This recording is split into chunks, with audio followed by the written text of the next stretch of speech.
A battle of top 10 SEC heavyweights. Georgia, South Carolina. Southern fried football at its finest, ladies and gentlemen. Welcome, everybody, with Kirk Herbstreit. I'm Brent Musburger. Thanks for dropping by. What a night this figures to be. Already Florida has upset LSU down in the swamp. And now the SEC, you got to wonder, is the East going to take charge here this year? Well, I think everybody knew when this season started that these two teams, Georgia and South Carolina, were ready to try to push the SEC East up. But Florida has been a pleasant surprise. And with them beating LSU, it makes the significance of this game that much more important because the loser is on the outside looking in at the winner of this game and now the Florida Gators, who appear to be for real. Some great stories tonight. The running backs for Georgia, the freshmen. We have Todd Gurley and Keith Marshall. Well, I think everybody's been talking so much about these two backs that, to me, it makes me really look at this team and study the tape and realize that, they have a 3-year starting quarterback in Aaron Murray. And when you go on the road, we can talk about these backs, and they're going to have to step up and give them balance. But Aaron Murray's decision-making, his poise, the ups and downs that they'll face tonight, he's the key as far as I'm concerned. And also, how will their offensive line play in this environment? They're not going to be able to hear themselves. It's going to be tough to communicate. The battle up front will be interesting. But when you talk about running backs, the #1 back in the country is Marcus Lattimore of South Carolina. Marcus Lattimore, I think, is finally beginning to get healthy. He had an ACL reconstruction with his knee last year. He's about 11 and a half months away from that. I thought last week he really stepped up against Kentucky in the second half. You can see what he's done in his 2 games in his career against Georgia. He's been a workhorse. South Carolina coaches feel he's ready to go back to being that kind of back. We'll see if he can do it tonight. There are stars all over this field. The NFL is watching closely. The kickoff, Georgia, South Carolina, is next.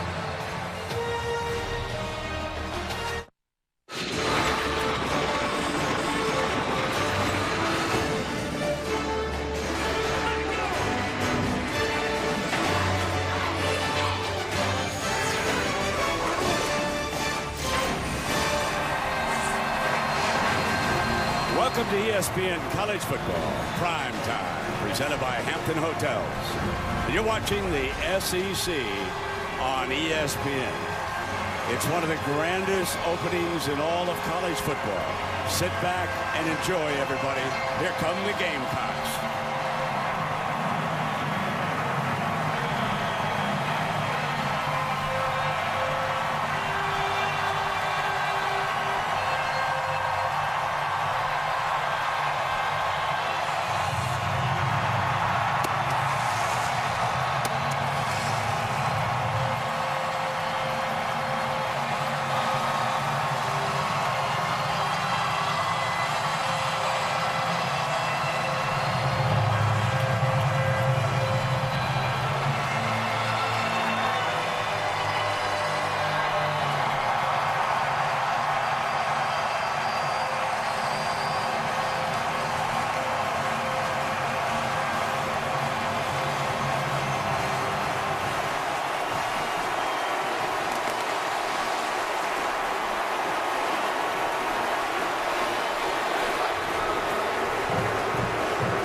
The Georgia Bulldogs.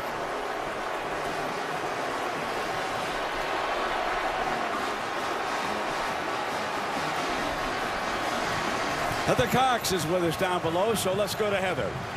Brent, Georgia suffered an untimely injury on Tuesday when receiver Michael Bennett went down with an ACL on the very last day, the very last play in practice. Now, this is significant because Bennett led the team in receptions and was really Aaron Murray's go-to guy on 3rd down. Now, the good news, they do have depth at that position. Marlon Brown and Malcolm Mitchell, who now moves to offense full-time, will get a lot more looks. Now, Bennett went home to be with his family this weekend. He'll have surgery to repair that ACL on Tuesday. And, guys, his spirits are certainly still high. He's been texting with coaches and players the last couple of days saying, I will be ready for spring. Everything happens for a reason.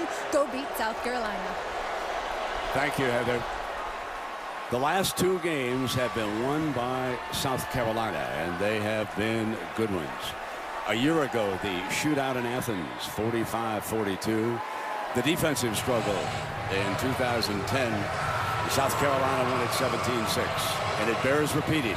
No time in history has South Carolina ever won 3 straight years against Georgia. Tonight they'll go for that mark.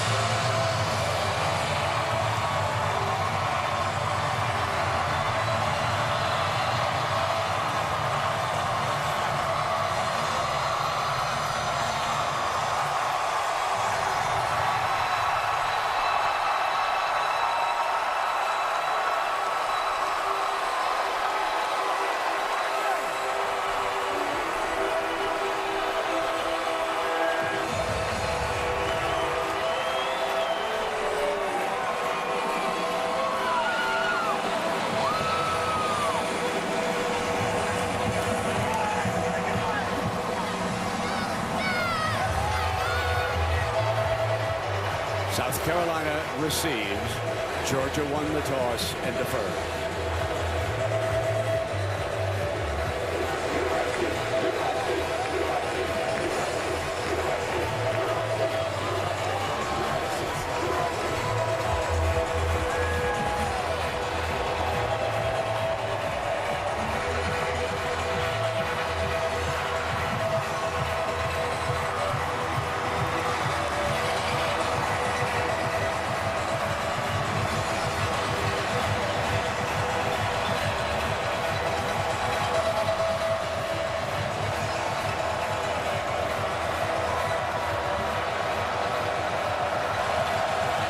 Marshall Morgan sends it away. The point guard of the basketball team, Bruce Ellington, touches it for the Gamecocks. Out of bounds at about the 24-yard line. And now the junior from Flowery Branch, Georgia, played high school football for his daddy. Here is Connor Shaw. And I think that sums it up, Brent. High school football coach's son, and he plays that way. He is gritty. He is athletic. If you spend too much time worrying about Marcus Lattimore, he's going to run the football. If you haven't seen Steve Spurrier's offense in a long time, this is no longer the fun and gun. They're going to line up. They're going to run the football. They have to run the ball to set up the play action. Let's see if Connor Shaw and Marcus Lattimore can get him going. Jarvis Jones and the defense ready.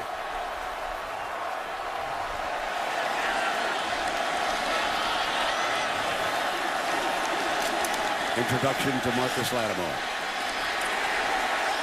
Drill down at the 27-yard line. And Herbie, let's take a look at our Chick-fil-A impact players. And you said it in the open, Marcus Lattimore, I agree. He is the top back in college football, coming back from the knee surgery, really starting to look like he's close to 100%. The receivers eventually are going to have to get behind the Georgia defense. Damian Byrd is that guy. Also look out for some of the other slot receivers such as Ace Sanders. Different look with the formation. Shaw on second down with plenty of time, going deep. Battle for the ball and is complete to Byrd. What a catch by Damier Byrd, a sophomore from New Jersey. Interesting call by Steve Spurrier. Play action. It holds the linebackers and the safeties, but actually Rambo eyes the ball the whole way, but Byrd takes it away from him. Rambo was in position, a ball hawk, but Damian Byrd, give him all the credit in the world. He just took the ball away from Rambo, who had 8 interceptions a year ago for this Georgia defense. 42-yard gain, moves the ball to the Dogs 30. They show blitz. Lattimore. And he is thrown back at the point of attack. Ogletree was the first to hit him. Ogletree's second game coming back from the suspension. Said they showed blitz, and that's something that Georgia's going to have to do. They know as well as you and I and everybody watching that Marcus Lattimore and Connor Shaw in the running game are the key. Even though Steve Spurrier has an ability to go downfield the way he already did on the second play. So the Georgia defense crowding the line of scrimmage, sending those linebackers and safeties. Jarvis Jones is 29, one of the great defenders in college football. Play action, Shaw takes off. A very good runner. First down, Gamecocks. Steps out of bounds just across the 20-yard line. He eyed the receiver off to the left, Ace Sanders. Bird also on the slot. You see two defenders take him away. This, if you study film on Connor Shaw, this might be his best play.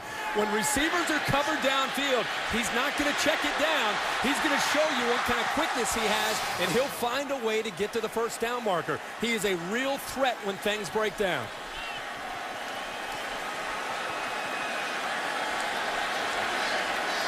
John Jenkins, 260-pound nose man, down for Georgia. And again, Shaw's going to put it up. Fires middle, open, touchdown, South Carolina. And it was Bruce Ellington, the young man who returned the opening kickoff. And Connor Shaw lit up the Georgia secondary.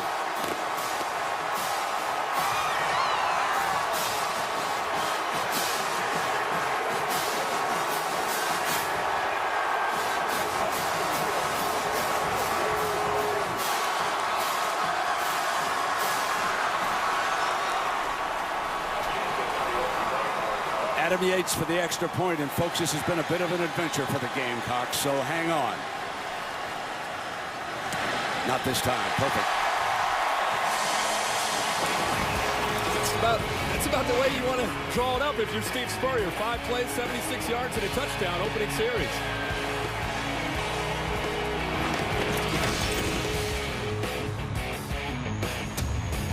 Football in high definition is presented by Vizio. Electric in Columbia, South Carolina. Take the opening kick and drive it down their rival's throat. Georgia's turn. Malcolm Mitchell is set to return this kickoff. There is Malcolm. Plays a little both ways, but because of that injury to Bennett, we expect to see him more on offense here tonight. Yates puts the ball on the tee.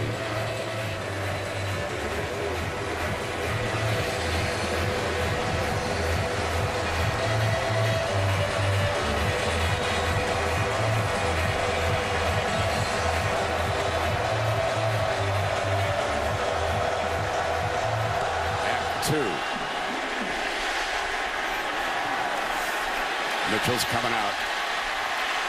Crease. Burst. 35. 40.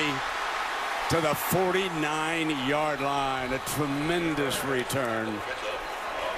And Brent, on the opening series, a masterful job by Steve Spurrier because of the respect that Georgia has for Matt Lattimore. Watch this play-action fake, and they've done a good job of mixing run with pass. When he goes fake this way, look at the linebackers, look at the safety, have to respect that. Now he's going to roll out.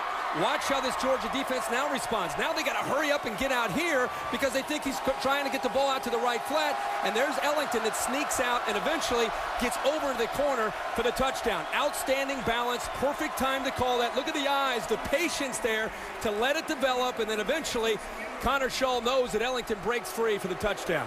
5 more yards are going to be tacked on against South Carolina. They were offside on that kickoff, so that will take the ball into South Carolina territory at the 47-yard line for junior quarterback Aaron Murray from Tampa, Florida, and he's one of the good ones. Todd Gurley, the freshman, is the Georgia I-back. A toss to Gurley, trying to get to the edge against this defense, and does. To the 32-yard line. Both Gurley and Keith Marshall possess outstanding speed. Coach is telling us this week that Aaron Murray, in his 3rd year as a starter, has a lot more freedom at the line of scrimmage. He's mechanically a much better quarterback, but he's making faster decisions, and he'll need to be able to provide that leadership tonight on the road. End around. Mitchell will return the kickoff. And he is met by Holloman, Devontae Holloman, a safety who now lines up at linebacker, and sometimes in the nickel and dime will even line up at Mike. Well, both plays they call, they're trying to take advantage of an aggressive South Carolina defense. The first one worked when they got Gurley to the outside. This time, that was just too slow developing. This South Carolina defense way too instinctive and fast on that play. Play action, deflected, free ball, dive. Did he get it? Holloman has it. Intercepted on the deflection. Murray turns it over with another interception. Brent, you just talked about Devontae Holloman. He's a former safety. He's actually walked up tight against Arthur Lynch right here. But watch how he tries to come in, and then he notices the ball is tipped. The instincts to be able to locate the football, he came in there, and that's where that background of being a safety comes in handy. The ball is tipped, 21's eyes went straight up, and he came in and got the interception. Quarles deflected it. Holloman intercepts it, and it's Gamecock football when you come back. ESPN College Football Primetime is presented by Hampton Hotels. Feel the Hamptonality. And in part by Hyundai. Go online and show your loyalty to your school at HyundaiShowYourLoyalty.com.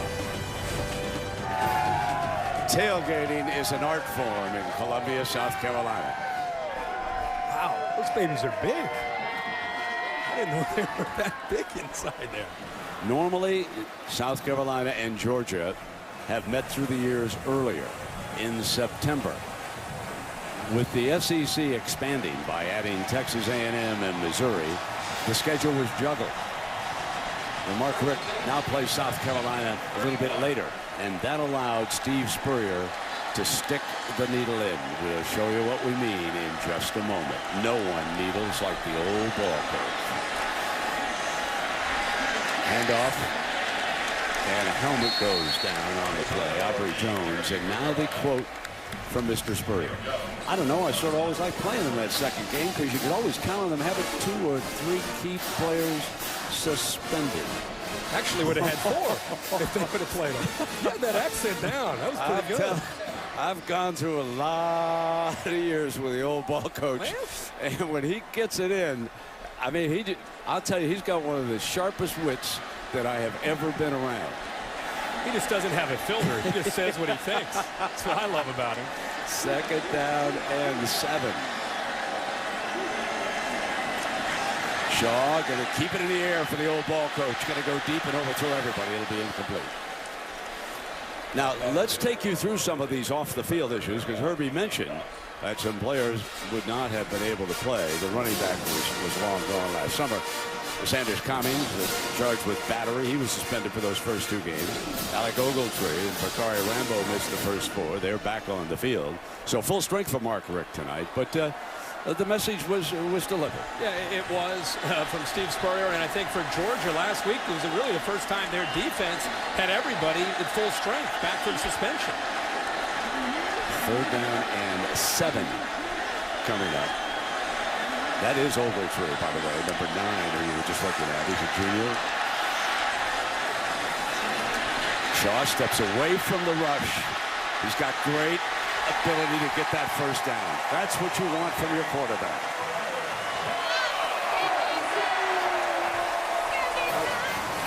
Again, we talked about what Connor Shaw can do when he feels pressure. And look at these linebackers and safeties. They know what's coming. You have a safety right here in the middle of the field who's free, and Sean Williams, he knows that he's looking in the middle. He knows that eventually this quarterback has a chance to make a play. Both he and Christian Robinson trying to catch up with him, but I think they're underestimating the speed of Connor Shaw. Now he comes back with the big fella, and Lattimore, who carried a couple of times on their first drive, is nailed by John Jenkins. I think Steve Spurrier is doing an outstanding job right now of mixing not just run with pass, but because they are going to be so run-oriented tonight, when they're throwing the ball, they're taking some chances downfield. And a lot of times it's off play action. And it's giving these safeties something to think about, letting them know they're not afraid to stretch the field, and that can open up those running lanes again for Marcus Lattimore. 2nd down and 8. Drops it off beautifully in the middle, and the running back is a very good receiver. Lattimore. The fact, Brett, he comes into this game as their leading receiver with 16 receptions, and most of them have been like this. And if Connor Shaw's not going to take off and run when things are covered downfield, he's looking for number 21. He has soft hands, has an ability to get through linebackers, Any way you can get the ball in his hands, you're going to try to do it. And that time he was ready and he picks up the first down. Separate, the coverage was deep downfield. It opened it up for an easy check down that time for Shaw. So after the turnover, the Gamecocks are back in Georgia territory.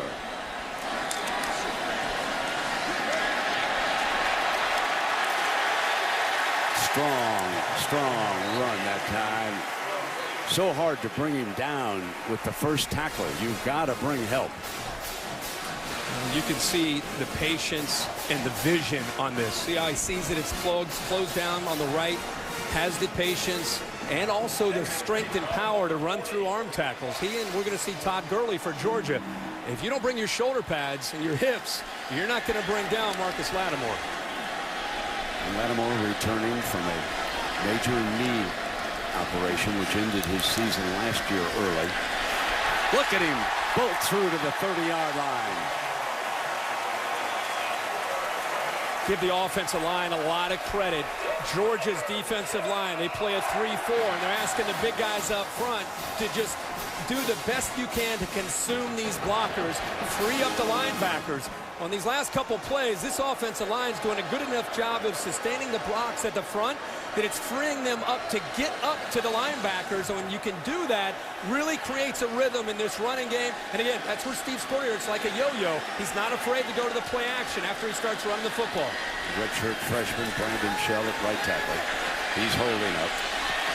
And that one thrown a little bit late to the tight end Rory Anderson. And he says this one on me. And this could have been real trouble. He was late because he was looking for the big play to Bruce Ellington downfield, a receiver who was a little bit further downfield, and by the time he came back and realized his man was open, as you said, it was late. Rory Anderson has game-breaking ability as a tight end. You get the ball to him in space and he can get upfield.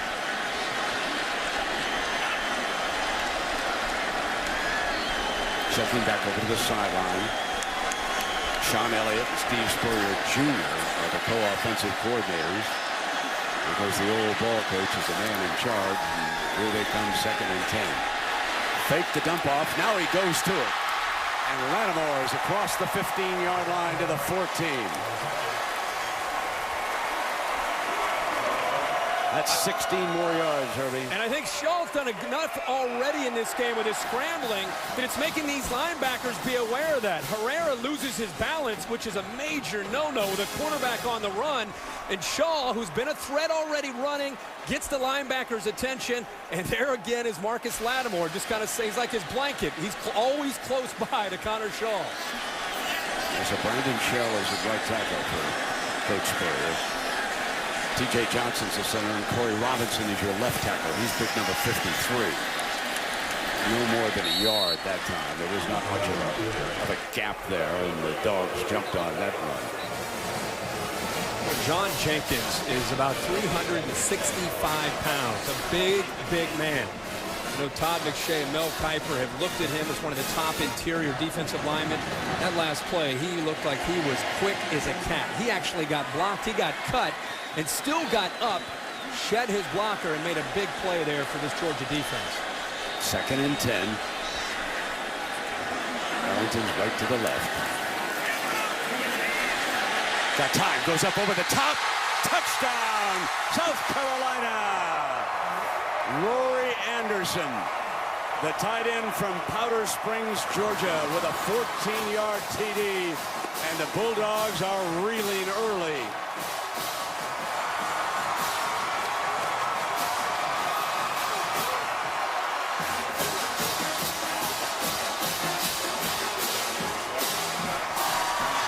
Georgia defense is lost right now. Their eyes are in the backfield. They're looking at the quarterback. They're looking at Lattimore. They are lost in the play-action passing game. 2 wide open wide receivers. And just like that, it's 14-0. And perhaps the biggest game in the history of South Carolina football. They jump all over the Dogs. It's just a wonderful night of college football. Action all over the place. And after us here on ESPN, Washington and Oregon. The Ducks a big favorite. But beware the Huskies. They played very well in dumping Stanford last week. So we shall see. The Oregon running backs, led by Kenyon Barner and DeAnthony Thomas, they are so explosive. You're going to enjoy watching the unbeaten Ducks. That'll be coming up after this battle of the unbeatens in the SEC between South Carolina and Georgia. Malcolm Mitchell had a 48-yard return the last time, remember. He's standing just across the goal line, awaiting Yates' kickoff.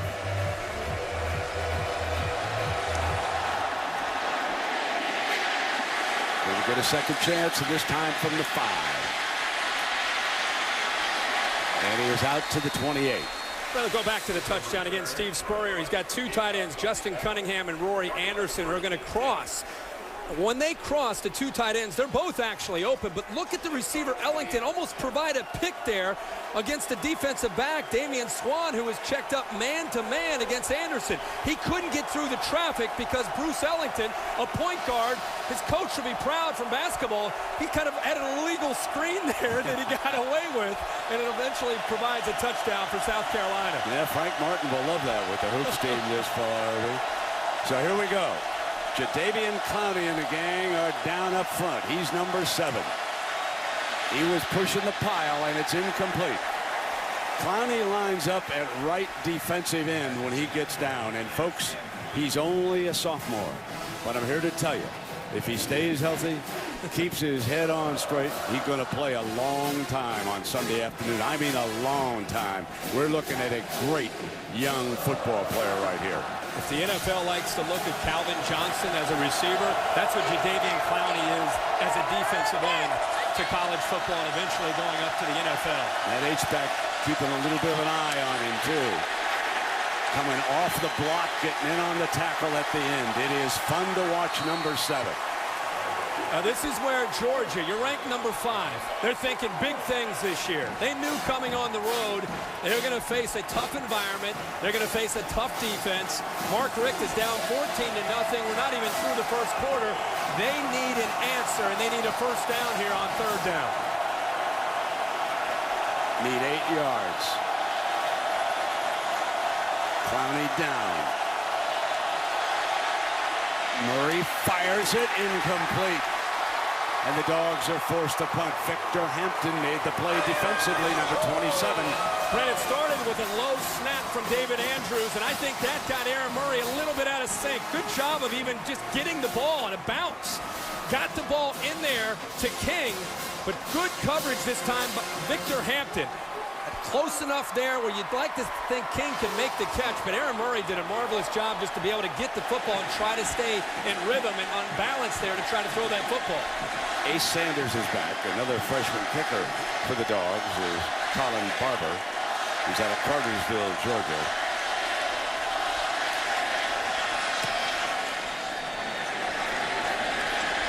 And here comes Ace. Bobblet picks it back up.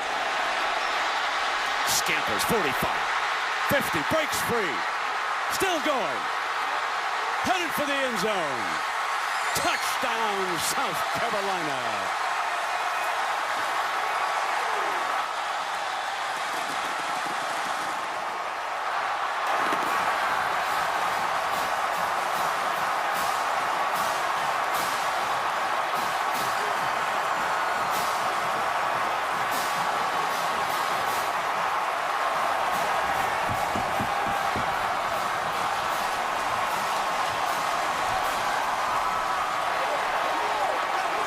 Brent, he had a return earlier this year against Missouri that you just don't see very often, and he might have outdone himself there on that 70-yard return for a touchdown.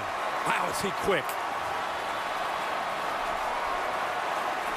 The old ball coach is thinking it's a long night. Sure. But what a start.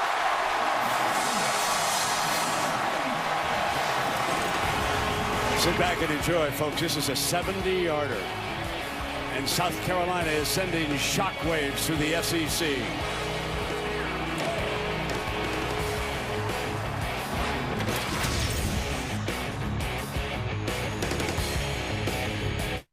To be able to make a play, let alone Arthur Lynch, 6'5", 260-pound tight end, and then the punter, Colin Barber.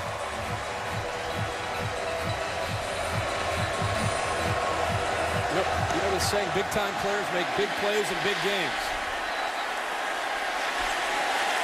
So now, Aaron Murray, who's been around a while, and he needs to come on here, Herbie. He needs some good things to happen. Well, again, we talked about it last series. When you start for 3 years, and he's a junior, he's got 1 more year, you've seen everything that this conference has to offer. A lot of ups, a lot of downs. And that experience gives Georgia a fighting chance still in this first quarter with 5:18 to go. But they need something to happen. They've got to get into some rhythm and find some continuity. Outside of the first play to Gurley, the end round, they haven't been able to pick up a first down. They need to get a first down and establish an identity and a rhythm, and they need Murray to be able to step up and provide the leadership. Put a tight end on Clowney's side, although the tackle over there has been doing an admirable job. There was movement. So that's on the left side of the line. That was Canarius Gates. And the tight end jumping out. 72 offense. That's Gates. And so he's under center now, and he's actually using his cadence. When he's in a shotgun, they'll use the leg kick. But when he's under center, he's using a cadence. And he made a little check there. And I think that Gates thought he called for the snap of the ball, but that's, again, the miscommunication when you're on the road in the SEC. Clowney spreads out just a little bit on Gates. On 1st and 15, the swim move, and he's got Gurley. Number 7 all over him with the swim move that time. No chance. They've got to keep an H-back over there. And Gates, who just jumped, this time to the inside, the quickness. This is the difference, I think, with what we're seeing with Clowney. You talked about a swim move, the technique. Last year, he was a true freshman and just a tremendous athlete. This year, he's put on 20 pounds of muscle. He's using his hands. He has better technique. That was a great example of it right there.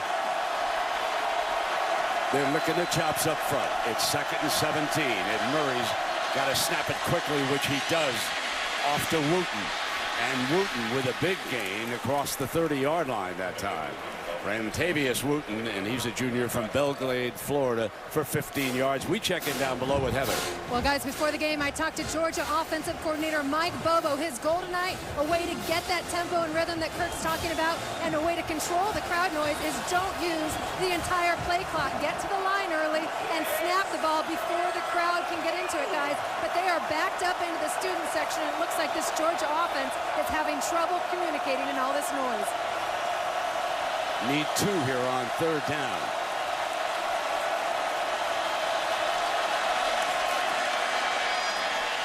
Caught and goes back to Marlon Brown this time, the senior from Memphis, Tennessee. Let us go to the studio. Reese Davis, what a night, Reese. It is a great night, Brent. Taco Bell studio update. This is Texas West Virginia, a 4th down and 4 play in a 7-7 game.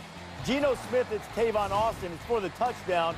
The odd thing about this, they played 4th and 4 before that. Texas had sacked Geno, but somebody called timeout on the sideline. Wow, what a passing attack. Keith Marshall is now the Georgia running back. Number 4, the other freshman. And Jerideau brings him down that time. Not much doing on that. Byron Jerideau from Green Pond, South Carolina. Jerideau, for 320-pounder, quick as a cat, lined up right here. Watch how quick he is in chasing this down. Marshall has tremendous speed, but look at the big guy. Talk about the difference in the SEC, the defensive line. I thought it was interesting. Devin Taylor telling us yesterday, he's been around a long time. He said, even with the loss of Melvin Ingram, this is the deepest and the fastest defensive line South Carolina's had in years. Marshall to the teeth of that defense. Jack Wilson is there. And the freshmen now are finding out what it's like to go into the teeth of an SEC defense. You see 4 men up here listed, but they'll play 8 to 10, and Clowney and Taylor get most of the recognition, but you will see a lot of bodies. And I'll tell you, a guy, Chaz Sutton, number 90, another guy who has 3 sacks on the year and also has great quickness. That's what Georgia wanted to avoid, these 3rd and long situations. Georgia calling a timeout. Timeout, Georgia. The first timeout of the half. It'll be a 30-second timeout.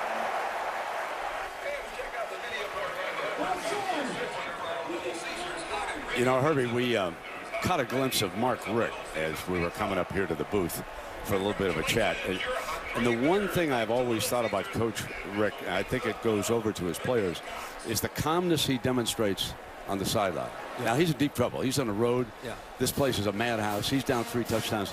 But there's always a calmness with him over there, and I think the players pick up on that. I think you're right, and I think they knew about this all week, and they said that the word of the week is poise.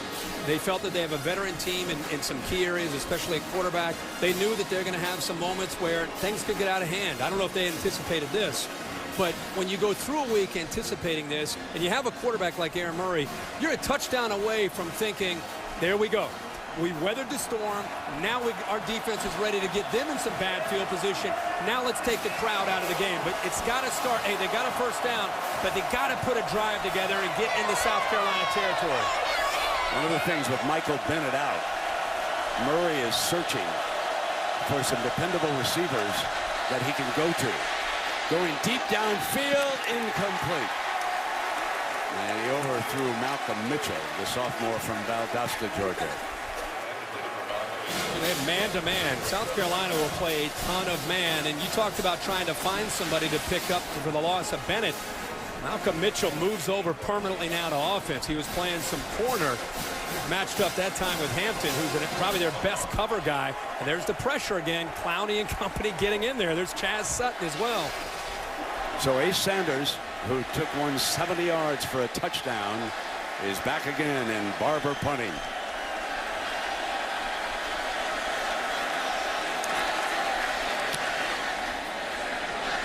Fair catch is the signal at the 15-yard line. Well, we'll take a look at how South Carolina is finding success tonight. Brought to you by Expedia, every way imaginable. Over the top to Ellington. Keeping it airborne to the tight end, and then Herbie, the great punt return. Expedia is the perfect the term here, because it's been a lot of speed with what we've seen and how quickly it has happened, with not just, of course, the plays by the offense, but the defense is playing well, the special teams play. So there are the big plays that they have had in this game so far tonight, and as far as big plays are concerned for Georgia, it's a goose egg. And the Dogs have helped the cause by throwing one interception and not being able to defend Ace on that 70-yard punt return. So it's first down and 10 now for Connor Shaw and a well-rested Marcus Lattimore. And this Georgia defense stacked to the offense's left. Let's see if they try to run right. They're going to run right into it. Let's check in down below with Heather. Georgia's defensive coordinator, Todd Grantham, just totaled the entire defense, spent time with the grease board, making adjustments against South Carolina's play action. He finished with telling them, stop letting them push us around. There's lots of teaching on the fly and what looks to be like a lot of adjustments on this Georgia defense. Little shield there to cut down on the messaging viewing as the play comes out to the defense. And Shaw is back in the gun.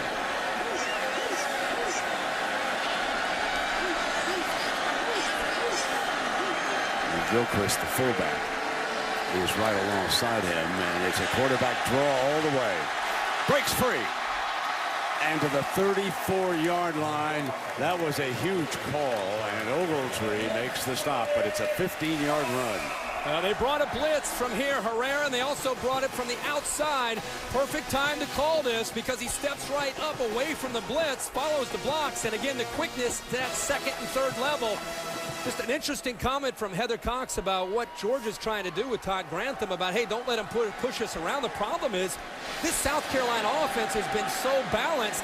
Georgia right now defensively is guessing at what's coming next.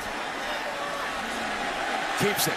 On the read option, he took it back from Lattimore. The Dogs thought 21 was coming at him, and Shaw picks up another first down, 13 yards. Rambo makes the stop, and Shaw now has run for almost 50 yards. Again, here he is. Because he's running because of Lattimore. Jarvis Jones that time is the read. They didn't even block the All-American. They just decided to read him. He closed down on Lattimore. And you see Connor Shaw pulls it out. Again, this defense right now, they don't know if it's up or down or left or right. From the 46 this time, it will be the Hammer. Getting back to the line of scrimmage. Todd Grantham's kind of sticking to his guns. He continues to blitz. This time it was Swan. That is the end of the first quarter. A 21-point explosion by the Gamecocks. And Cocky is enjoying every one of those points.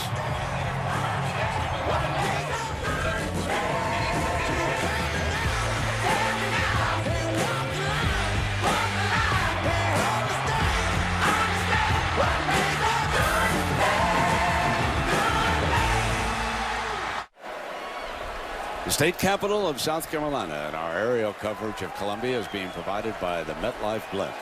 See how MetLife can provide the coverage you need. MetLife, I can do this.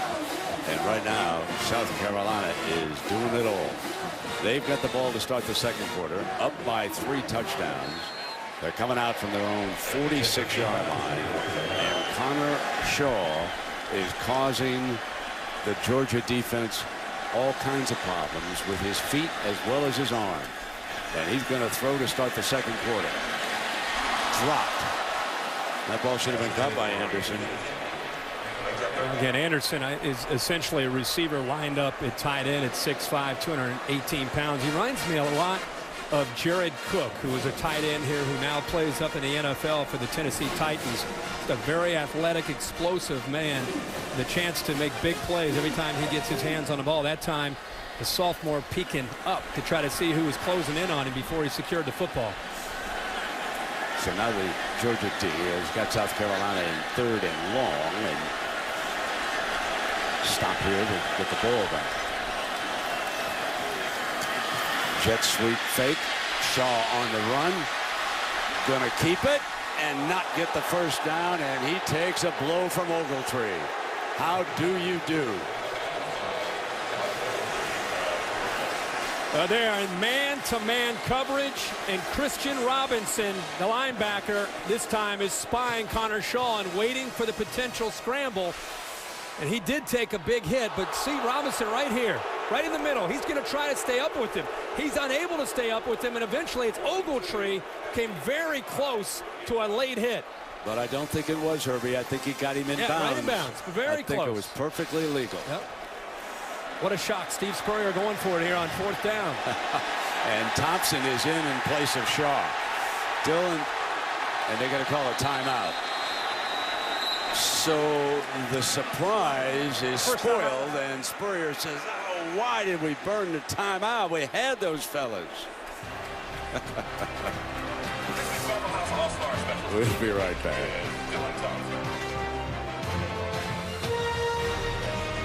Georgia in the second quarter as we continue Dr. Pepper's road to the championships. Steve Spurrier fired up there at the end because he got what he wanted. He brings his backup quarterback in, and Georgia's late to react.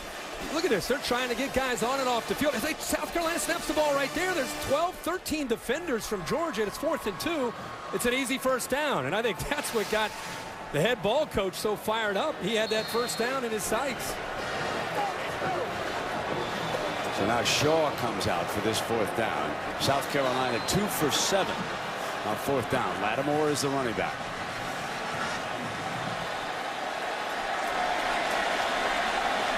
They are at the Georgia 45-yard line. Spurrier shaking his head.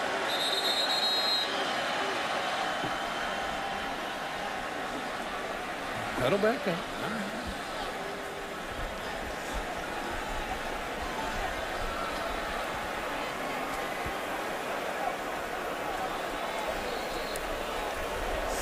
Now I believe the punt team is coming on. Okay. I see Tyler Hull come off the sideline, and Steve has thought better of it. So far. Up 21-0. I would think it's the right coach call, but you just never know. Would play a little field position here. You would think. McGowan is back again to return. Oh, hangs it beautiful. The air, fair catch inside the 10 at the 9-yard line. Let's go back now to Reese Davis in the studio. Reese. All right, Brent, time for an Internet Explorer quick highlight. Quick is how West Virginia's scoring. Andrew Bowie going in on 3rd and goal. 21-7. They have the lead on Texas down in Austin. So a scoring machine from Morgantown, West Virginia. Not slowing down for anybody right now. Next week, of course, the Red River rivalry in Dallas, matching Texas and Oklahoma. The Sooners exploding on Texas Tech today. A lot of folks thought that was going to be much closer than it wound up. Now Holloman is back on the field defensively for South Carolina. He was shaken up a little bit. And Marshall is the running back. They flare him, and nothing doing as he's tracked down by Swearinger. Lorenzo Ward, the defensive coordinator from South Carolina, right now has a lot of confidence in the way the battle at the line of scrimmage is going. He knows that his front four has athletic ability. He knows what they can do as far as pinning their ears back. You look at the total yards right now. Georgia, here we are into the second quarter. They have 40 yards of offense, and now they're back deep in their own territory. He's a Bama man, coached at Virginia Tech, and he's a good one.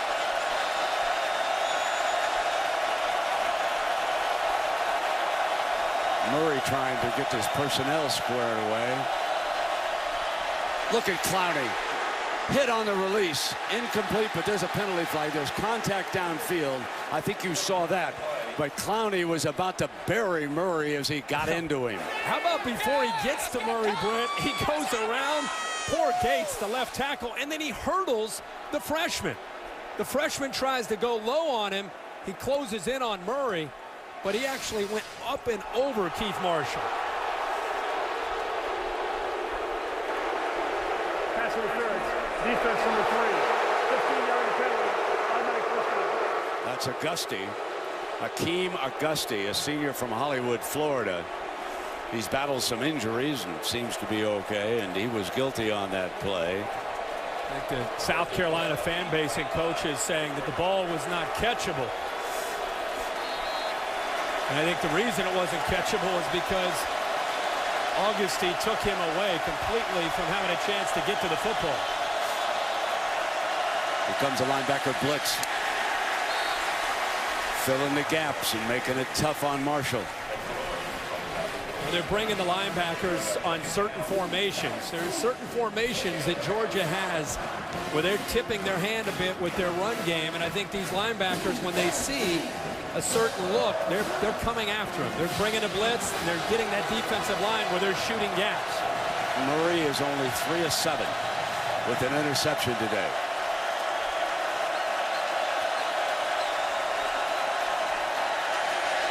Clowney's got him. He sacks him.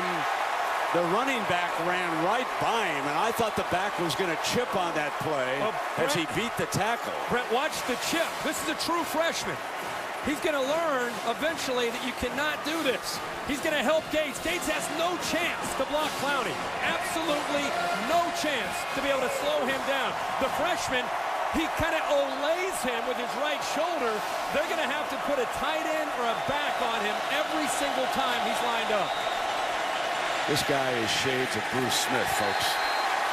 This guy is a big-time defensive lineman. Wow, what a performer. And if I'm Canarius Gates, there's nothing against him. He's a left tackle. He played last year. He's an experienced guy. But he's got to be going over to Mike Bobo and saying, Coach, you know, I've got confidence, but you got to help me out, especially on those longer pass plays where Murray's holding on to the football.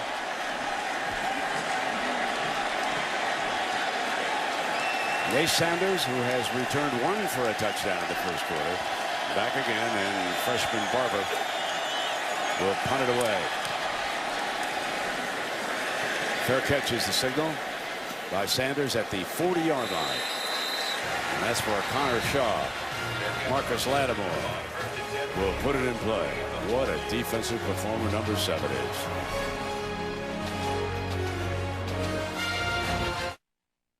ESPN College Football Primetime is presented by Hampton Hotels. Feel the Hamptonality. And in part by Lexus, introducing a stunning work of technology, the entirely new Lexus ES.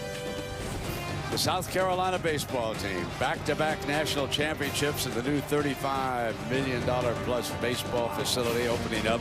Chad Holbrook is the new head coach. Ray Tanner, coach of the championship, and he's now the athletic director. As you look down, and we want to thank the athletic director for leaving the lights on so you could take a look at one of the best little stadiums in all of America, right here in South Carolina. I live in Nashville, where, of course, Vanderbilt is, and they have an outstanding program. And the SEC, in my opinion, the kings of college baseball. And really, right here, you have to start with the Columbia or with the South Carolina Gamecocks.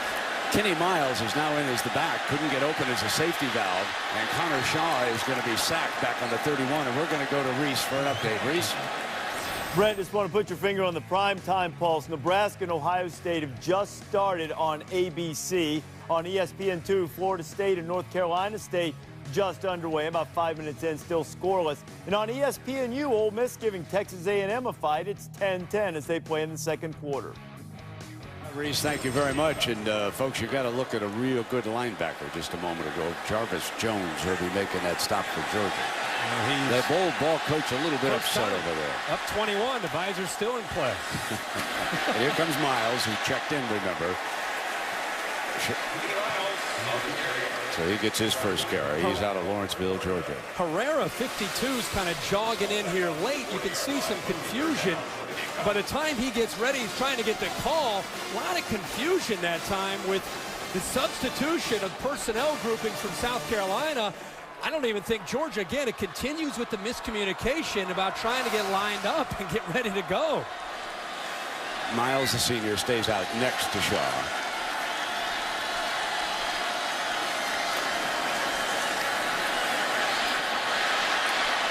Takes off again.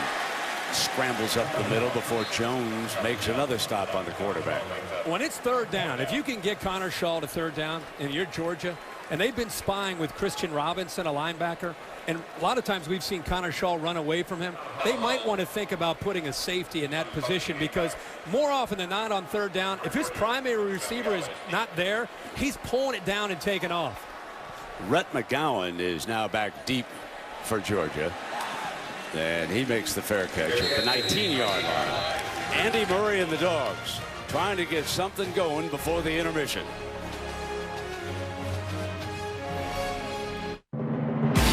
Today you'll see two of the top running backs in the country, George Rogers, South Carolina, and Herschel Walker, Georgia. And they run a track with Herschel Walker. Got a hole by 35, 40, 45, 50. There goes Herschel. There goes Herschel. Man, did he turn it on when he had to. The golden years for Georgia. And the two Heisman Trophy winners from these two schools, Herschel, of course. George Rogers is here at the game. He never misses. Lives here in Columbia. Came up with him in the elevator. Still got that big smile on his face like he always had, Herbie. Now Gurley is back for the Dogs. Play action Murray. Rolling and coming in underneath. Throwing to the fullback, Merritt Hall. He's a redshirt freshman. You know, we talk so much about Gurley and Keith Marshall coming into this game, and they've gotten so much attention. They have been shut down up to this point. Gurley had one good run early. Now picks his way. Marshall has found nothing going, and Auguste makes the stop. I like the tempo here by Mike Bobo. I mean, nothing seems to be going right. You got to get South Carolina on their heels somehow, and a lot of times when you go tempo, that can help you. Heather talked about it earlier, not letting the crowd get as much involved with a quick snap back up to the line.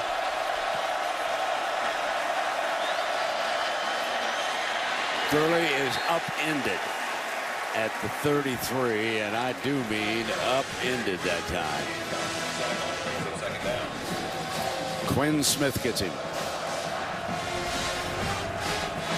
See Gurley and Marshall. Again, it's early. We got a lot of football to be played, but so far not having a chance to do much at all. And Lattimore, eventually he'll get his opportunities too. I remember Lattimore has been used as a receiver also by South Carolina, and that flare outside to Marlon Brown is dropped.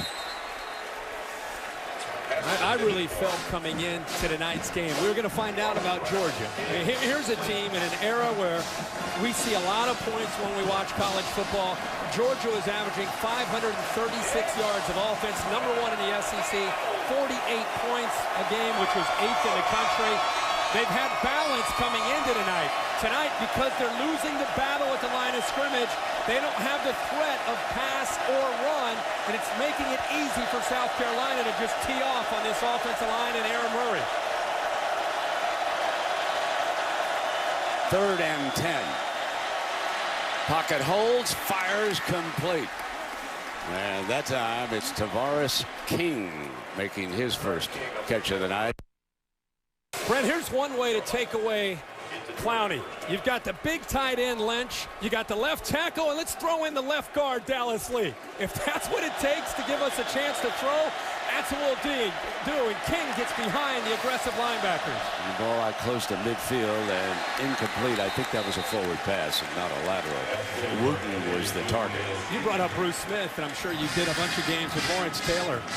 You ever see 3 guys have to try to block Bruce Smith or Lawrence Taylor?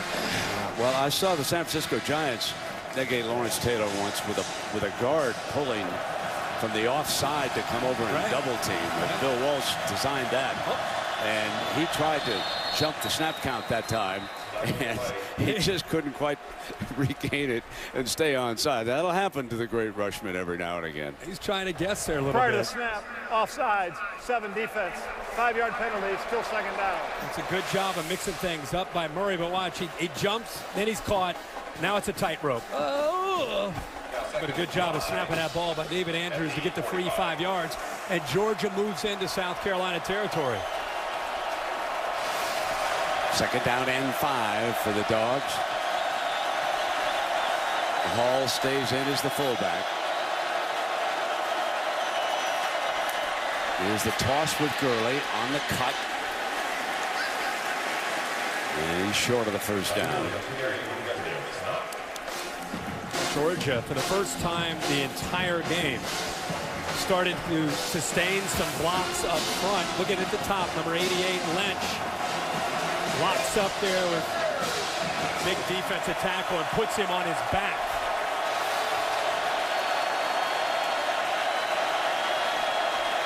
And it is a long 2.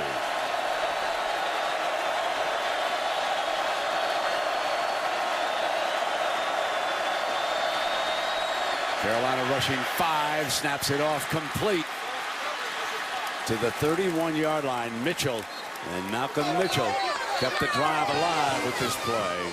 Good job here on 3rd down. They brought a little pressure from the outside, and Murray, who all year has been doing a good job of getting the ball out of his hands. And how about Mitchell? A chance to go up against soft coverage. 7 minutes to go, and it's going to be 2nd and long. It's a tough night at the office for these 2 freshman running backs. And this time South Carolina doesn't even have a chance to get lined up. I think Georgia was in such a hurry, and they've gone tempo here, and it's worked for them. Sustaining a drive, moving the ball into South Carolina territory. That time they might have moved actually a little bit too quick. The right guard, Chris Burnett, is out because he lost his helmet. You can see what a difference it makes when you're up against a defensive front like South Carolina's. Gurley on the read, and it's 3rd and a bunch.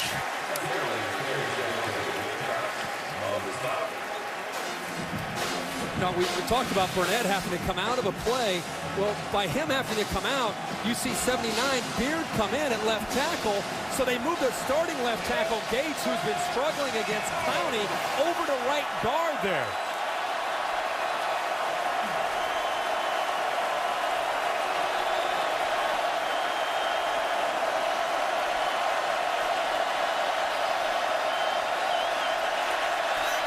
Third down and 10. And a terrific catch by Malcolm Mitchell.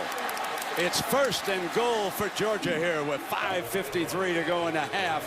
What a fine play by 2-6. Holloman, 21, came on the blitz, got in there free. Murray had to get rid of the ball, intentionally throws the ball behind Mitchell to allow Mitchell to find the football and come back. Victor Hampton was never in phase with the receiver, could not get his eyes back to locate the football. Gurley into the middle. It'll be second and goal from about the 2-yard line.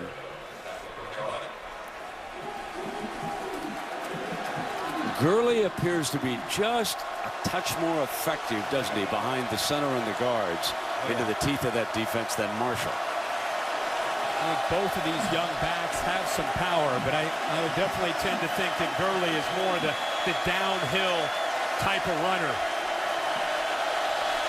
He's off to Murray's left. And he's got it on the read, and Clowney was pulling him down from behind. It'll be third and goal from the 1. Number 7 having a huge night. Yeah, Murray's athletic enough to come back to this and pull it out and try to get to the outside. This South Carolina defense right now, they're thinking about one guy, and that's Gurley, the big power back. Aaron Murray's background from Tampa Plant High School, he's an athletic guy, a dual guy coming into Georgia, and has become more of a pocket passer, but has athletic ability if they need it. Sometimes a great defensive lineman, you can run right at him. It is third down and goal. Man coverage on the outside. Looking to throw. And Hampton was there defensively. A very dangerous throw by Aaron Murray. And Hampton was on the receiver. And give Hampton credit for anticipating that outside, kind of the back shoulder fade. It's the play that they just had success moving down into territory. That's a great look there by our guys to show Victor Hampton anticipating that and getting a hand on it to knock it away. Down 3 touchdowns. They're going to go for it on 4th and goal.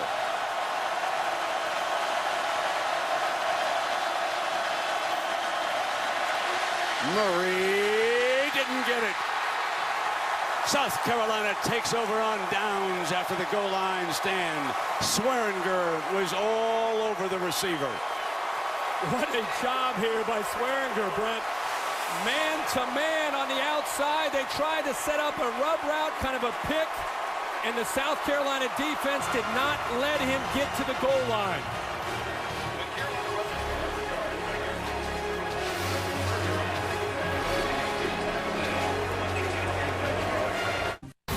I'm Reese Davis. Coming up on the Buick Halftime Report, we'll show you how the Gators gutted LSU, and they're back. The Huskers and Buckeyes are doing business in Texas, starting to get after Geno Smith. I'll get Dr. Lou out of the stylish cardigan in just a moment, and we'll do halftime. As we look forward to that, and here, South Carolina leading Georgia 21-0. The Dogs just drove 80 yards in 15 plays, and Herbie, they came up empty. You cannot say enough about the job Lorenzo Ward, the defensive coordinator for South Carolina, and his group of defenders and what they did there on that 4th down. So now Connor Shaw, and this is danger territory coming out. Lattimore's back in as the running back, and he'll get that first call, and he did just get that ball across the goal line. That was very close, 2nd and long. Talk about continuity on defense. Gurley, the freshman's going to motion out. When he motions out, watch the communication from South Carolina. Watch how you have Holloman checking in. He's trying to run out motion. Now he continues to talk here, and they're trying to set up an inside route. Without that communication from the safety who's turned linebacker, Devontae Holloman, Shaq Wilson was involved in that, and Swearinger. Really good job of recognizing the route and staying disciplined there on that 4th down.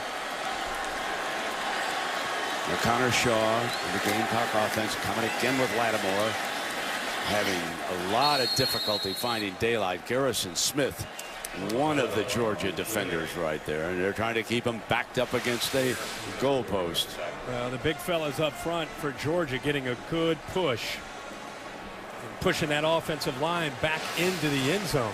Now, does the old ball coach decide to put it up in this situation? You're facing a 3rd down and 10. You'd have to throw it out of your own end zone now.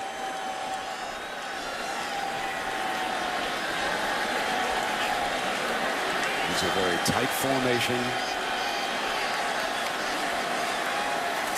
There's the play action. He is going to throw out of it. going to go down the far sideline and throw it away, basically. And it is 3 and out. And now they're forced to punt. And Georgia will have another golden opportunity here. Steve Spurrier probably looking at Connor Shaw and saying, I know I said to throw it away, but be careful. If he threw that too high, he wasn't outside of the tackle box area. When you're in the end zone, it could be a safety. So sets up an opportunity here for Georgia to get outstanding field position before the half. Rhett McGowan standing back at the Gamecocks' 44-yard line. So here is punter Tyler Hall, Mount Airy, North Carolina.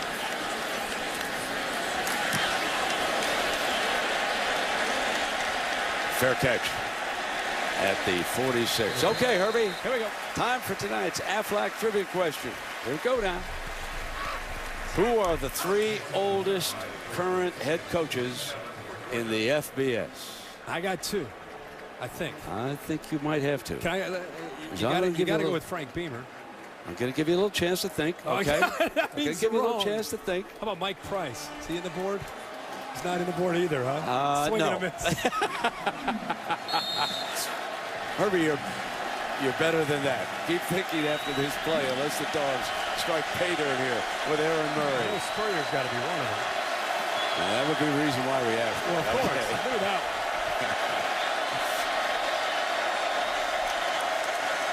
Murray going downfield, got a man open, juggled incomplete.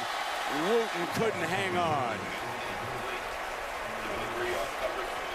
Montavious Wooten, the junior, really good job of being able to go right by Jimmy Legree. Got behind him. The ball's a little bit late, and it allows Legree to catch up with it and knock the football away. Late throw by Murray, something we've not seen from him most of this year, but tonight, because he's a bit out of rhythm, underthrows the ball and throws it late, and Legree makes the play. Now it'll be Gurley on the run. All right, Herbie, have you decided on your coaches besides Spurrier? I've got Spurrier. The All other right. 2 just Here no we shot. go. Here we go. You'll know him. Bill Snyder is going to be 73 years old tomorrow. Frank Solich at Ohio and Coach Spurrier here. Now, here's what's interesting. All 3 are unbeaten. A combined 16-0. Let's hear it for the old guy. As Lee Corso says, AARP. Outstanding. Bill Snyder's team looking really good. Oh, didn't they look great? Great win. Murray stands tall, incomplete, and he overthrew Marlon Brown. He has not been on target, Herbie. You know, all year, looking at him throw, he's just looked like a different guy mechanically. He's had a chance to be able to step through his throws. His fundamentals of getting back and having confidence in his wide receivers has been there. And right now, because of what he has faced in this first half, the amount of pressure he has faced in the first half, he's not been able to get into sync at all. So the Dogs will punt it away with Barber again.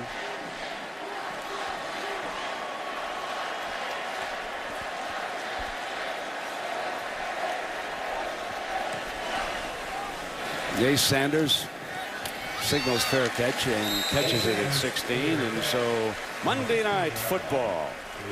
And the undefeated Houston Texans. Everybody want to take a look at this team. They're on a roll, and it could be a tough night for the New York Jets. They got to get back on track, and now they're getting beat up. They've lost receivers, defensive back.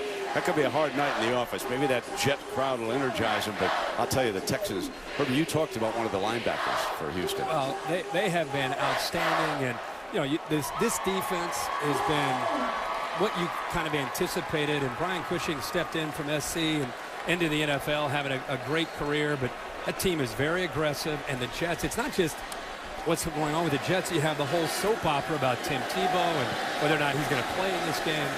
Very, very predictable situation for the New York Jets. Now Shaw and Lattimore go to work here on the closing minute and a half. Herrera with the stop for Georgia. So South Carolina, if you just joined us, they stunned Georgia in the first quarter for 21 points. Then a goal line stand kept the Dogs off the scoreboard. And now they're going to take this huge lead if they hang on to the ball here into the locker room. Not only that, they miss the opportunity to get points, and then they have great field position on their next possession, and they go 3 and out. So 2 wasted opportunities by Georgia before the half. And this is the beginning of a brutal stretch for South Carolina. I call this the Gamecock Gauntlet that they're starting on here tonight. Now, after tonight, they go to Baton Rouge, and the Tigers are going to be an angry group after losing at Florida. And then, 2 weeks from today, they are down in Gainesville. They are going to be playing Florida. So this is the toughest schedule of the year, and arguably one of the toughest that any team in the SEC has to play. So the old ball coach has to keep things together. Now, Mark Richt was shut out at halftime back in 2008 by Alabama. That's a long time. What makes this more remarkable is this is an offense that was averaging 48 points a game coming in. All we talked about is it's different this year with Georgia because they can run the ball now. They have a threat in the backfield. They have a 3-year starting quarterback, 3 new starters on the offensive line. We wondered if they would be able to maintain this, and it's a one half of football. Who knows what will happen in the second half, but you got to give South Carolina's defense the preparation. Lorenzo Ward has done a masterful job in the way they have attacked with Clowney, and it's not just Clowney. The entire defense is dialed in tonight. You know, when we walked on the field for practice here at South Carolina, I'm going to tell you, the most impressive group of athletes I've seen, other than Alabama, is South Carolina. Yep. The kids were in shape. They paid attention during practice. It was upbeat. The old ball coach had the quarterback and receivers down at one end like he used to do at Florida. It's impressive in here right now. That was probably the thing that people would find most interesting is at his age and the fact he's coached so long, he's down not just with the quarterbacks, but he's still showing the receivers how to run routes, where to make your break, where to anticipate the football. Still doing it and still loving every aspect of coaching, the X's and O's of it. Exactly. He's hands-on. No doubt. Didn't stand off the side doing any PR work with us. He's out there right now, working it through with the quarterback and the receivers, and he's enjoying every minute of it. He's a big-time competitor, and fine golfer, and puts the clubs away most of the time during the college football season, and he's going to take this huge lead into the locker room. And don't go anywhere, because if there's nobody more entertaining at a walk-off interview with our Heather Cox than Steve Spurrier. And for Mark Richt, it was a long first half here in Columbia. Let's go down now to Heather. Coach, Georgia comes into this game averaging 48 points per game. How has your defense been able to stymie that production? Well, we're stopping the run. They've hit a few passes, but they didn't hit any on the goal line. But offensively, we sort of pooped around that second quarter. We need to do a lot better. What type of tweaks will we see in the second half on offense? Well, we're going to run Marcus and try to hit some passes. All right, Coach, thank you. He's the best. There's the run. He leads 21-0 over Georgia at the half. Now let's go to Reese Davis in the studio for the Buick halftime report. Take it away, Reese. Thank you, Mr. McGraw, and you're watching the SEC on ESPN. 21-0 now. Brent Musburger with Kirk Herbstreit, and Herbie, let's talk about Georgia. Can they climb back in this? Can they get something going, turn things around here? The thing that they did towards the end of the first half is they went tempo. And I got to believe, not just because they're racing against the clock here down 21, but because it took the crowd out of the game a little bit, and it also allowed them to get a little bit of a rhythm going. Mike Bobo's got to go back to the tempo and try to see if they can make a big play. You know, they came into this game averaging 8 plays of 20 yards or more. They're a big play offense. Tonight they have 1. So if they don't do any better up front, it's going to be a long second half. They got to check your headset. You said took the crowd out of the game. This crowd has been electric all night. One of the best we've seen, Herbie, all season long. The Dogs will get the first crack at it, so settle in. Here we come with the second half kickoff.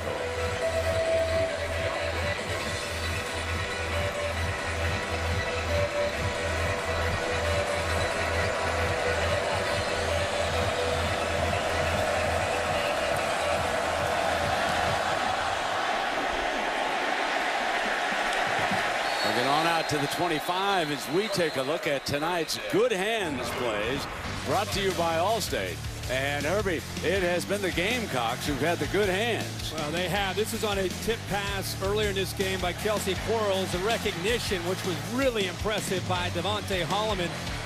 Then later, this was an outstanding play. Jimmy Legree, ball underthrown, thrown a little bit late. He catches up with it and knocks it away from Rontavious Wooten. Big drive here. I know it's early here in the second half, but Georgia's got to, again, establish something and get their confidence established here early in the second half. Gurley will open as the running back.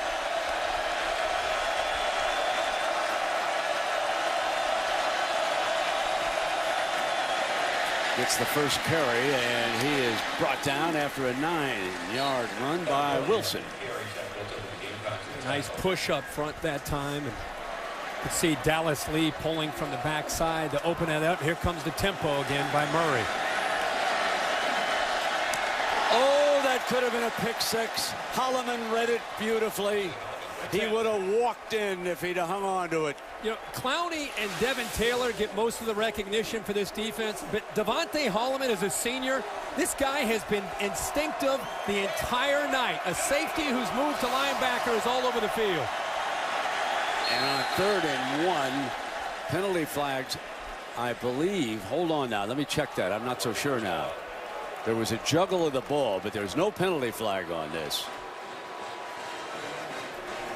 Lorenzo Ward, the defensive coordinator from South Carolina, told us their spur linebacker has to be the most versatile. Ability to cover in space, a blitzer. He's got to be able to be physical and athletic. He's got that in Devontae Holloman.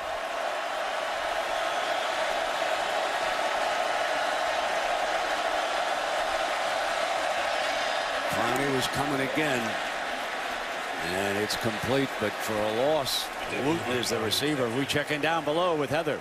Brent, I was able to talk to Mark Richt and asked him about changes that he wants to make on offense, and he said we must do a better job creating more space for our young backs so that they can create. We've also got to stop that penetration, and when we have that protection, we must hit that open target. Now, Richt was very optimistic. He said, yeah, we're down 21-0, but we've got some momentum. We held South Carolina the last few series by turning Connor Shaw into a quarterback and not a runner. They want to keep him in the pocket the second half.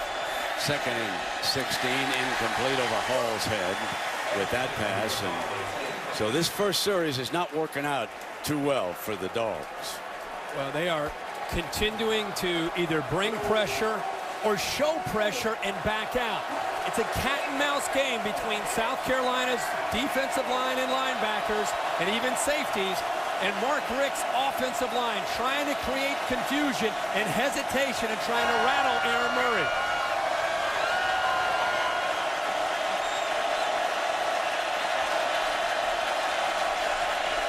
Third down, pressure coming. They hit him again. And this time it was from the other side. It wasn't Clowney, but Devin Taylor, number 98, the senior from Beaufort. They had a stunt up front with Aldrick Fordham to the inside. He tries to come around here, but it's Taylor's speed off the edge that eventually gets there. This play takes a while to develop. You can see Fordham broke free through the middle off of the stunt up front. And there's a true freshman trying to hold on there, and that football almost came out before his hand was coming forward. Almost a turnover there for South Carolina. So Barber punting for Georgia, and Ace Sanders from Bradenton, Florida, is back deep. If you just joined us, he had a 70-yard return for a touchdown in the opening quarter. He signals for a fair catch, and boy, that's what you want your punt return men to do. Be sure-handed and at least catch that football. College football in high definition is presented by Vizio. 6 straight years the SEC has won the Coaches Trophy presented by Dr. Pepper, and South Carolina would dearly love to get in on the fun. This is the start of their 3-week gauntlet. Next week, Baton Rouge to take on LSU. 2 weeks from now to Gainesville to play a very improved Florida team. First things first, Connor Shaw, Marcus Lattimore will come out here to open the second half with their first series. TJ Johnson, the senior center, will snap it to Shaw. And that's Lattimore moving over to the quarterback's left.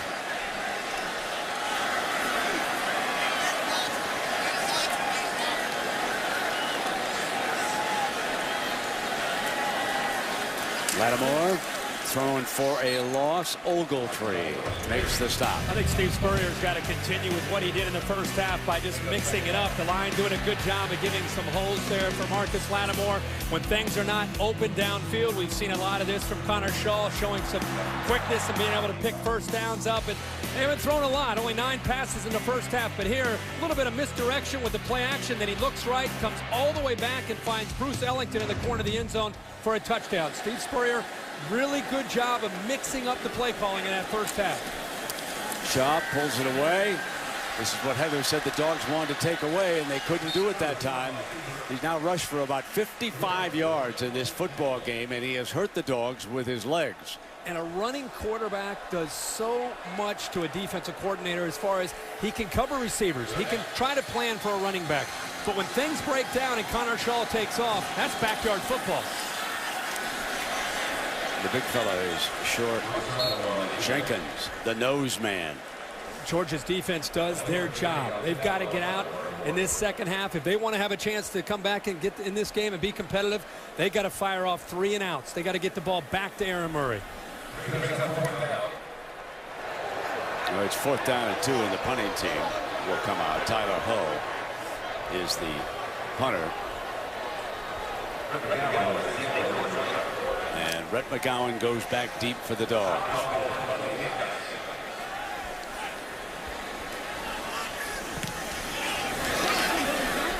McGowan's fair catch at the 33-yard line. So Georgia will try again when you come back.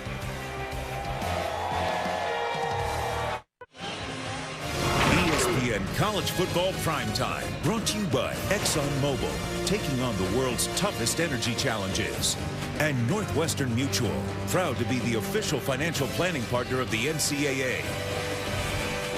Everybody's favorite mascot, Uga, taking a peek around and saying, come on, lads, what's going on here? That's enough standing. Let me get down here. Let's get a rally here in Columbia. Play action, Murray rolling to the right. He's in trouble, and he has to dump it off. And he was in trouble because Taylor was hanging on. Well, Murray has had to go to this no huddle because, Brendan, the first half, when they got under center here, he's trying to make a little check at the line of scrimmage by just moving his hands out. You see this a lot from Georgia. The left tackle, Gates, the right guard, Burnett, they flinch. Cost them 5 yards, so they've gone back to just trying to go no huddle, back to the line, and try to get the ball snapped as quickly as they can. 2nd and long again.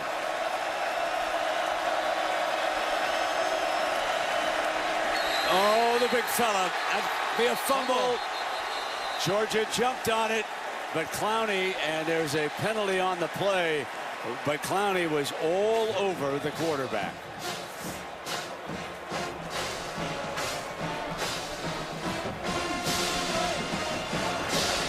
Before the snap, false start, 12 offense, 5-yard penalty, still 2nd down.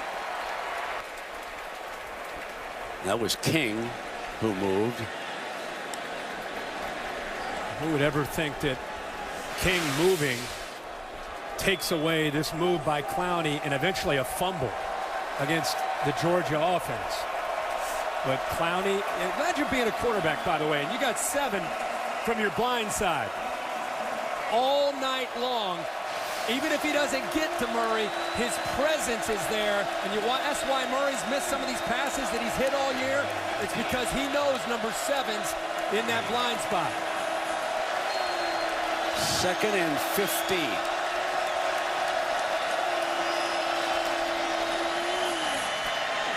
Into tight coverage, incomplete. And it'll be 3rd down. We check in with Heather. Guys, you were just talking about you can't imagine being Aaron Murray and seeing Clowney on the other side. Well, guys, Aaron Murray said he hasn't been able to sleep the last couple of nights, probably because he didn't want to have any nightmares about Clowney coming his way. Yeah, exactly. He is every quarterback's nightmare, and one man can't handle him. That is becoming increasingly apparent in this football game, and when you focus attention on him, Devin Taylor on the other side is pretty good himself. Here's Gates again. He's got his back early over here to help him. And that time coming through was Sutton. Chaz Sutton, number 90. Brent, again, Clowney creates the attention. Watch the left guard here. Gates, he comes out to help. The problem is, to the inside, Sutton has 3 sacks on the year. So the left guard kicks out because he's so worried about Clowney, and you cannot do that with Chad Sutton, the junior at 6'5", 250. He's got fast twitch as well, and he goes right over top of the center, David Andrews, and gets in there. Every offensive line in the SEC, take note. This is a real powerful defensive front at South Carolina. Ace Sanders going to fair catch it at the 37-yard line. I mean, this defensive line, it's as good as it gets. And there they are. Lorenzo Ward and the assistants have done a great job with this group.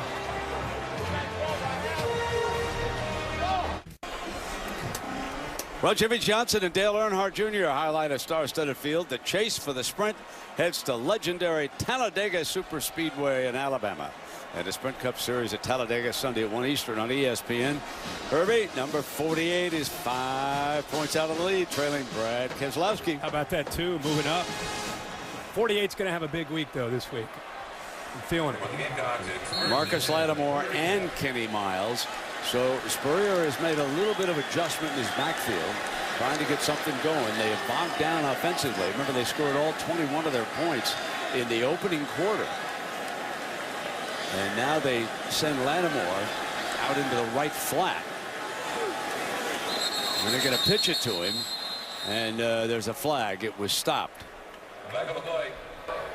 Before the snap, false start, 82 offense, 5-yard penalty. You and I got a kick out of the end of the last series where South Carolina started the second half with a 3-and-out. This is during the break. Steve Spurrier needs to get a good look at his play chart, so he just throws it on the grass there, bends over. And I asked him if he still threw the visor as much as he did, and he said no, because I wear that. See the headset?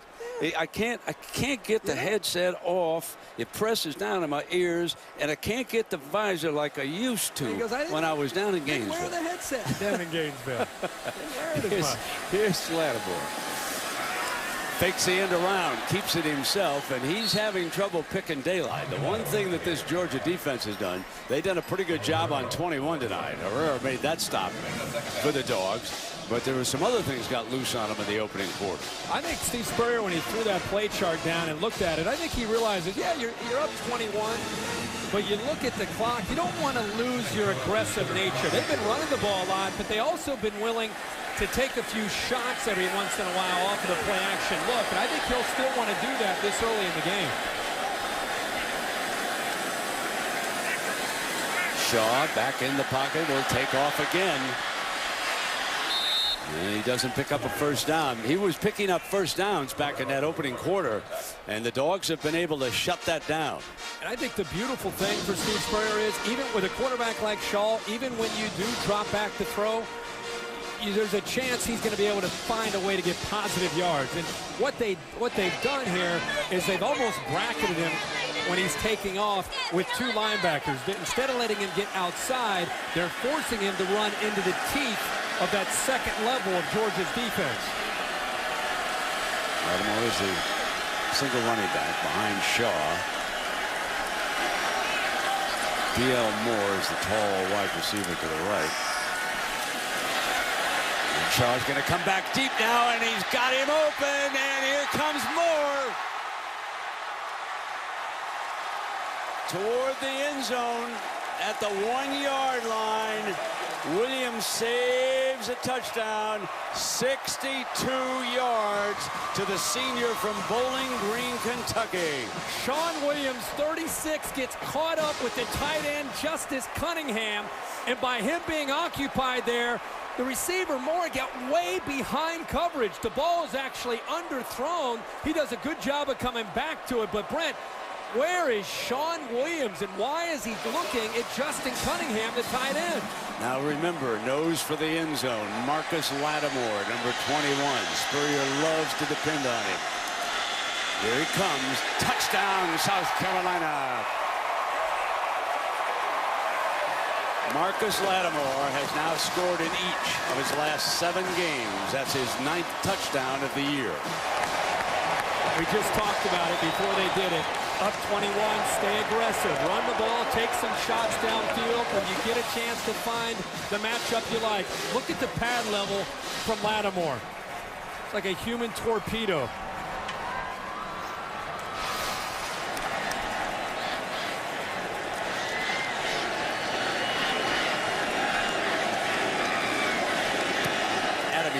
Makes it a 28-point margin.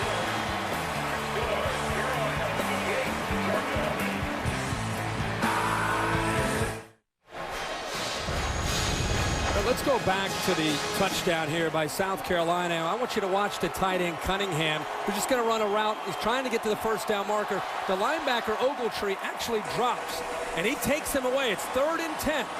3rd and 10. Interesting, he's right at the first down marker. Ogletree's there. Here's Sean Williams. He comes up because it's 3rd and 10, and it frees it up behind him. And you find out that Steve Spurrier maintains that aggressive nature and gives his quarterback, Shaw, a chance to put the ball in the air downfield.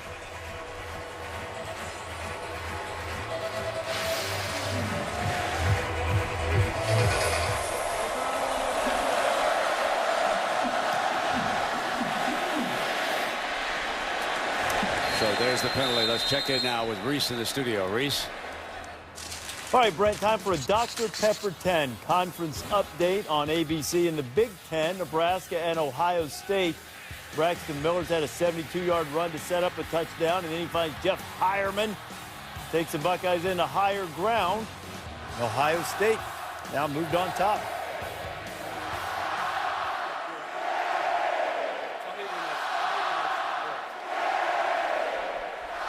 One of the great scenes of the season is unfolding here in Columbia. Penalty puts the ball up at the 35-yard line for Aaron Murray and the Dogs. Marshall, nothing doing.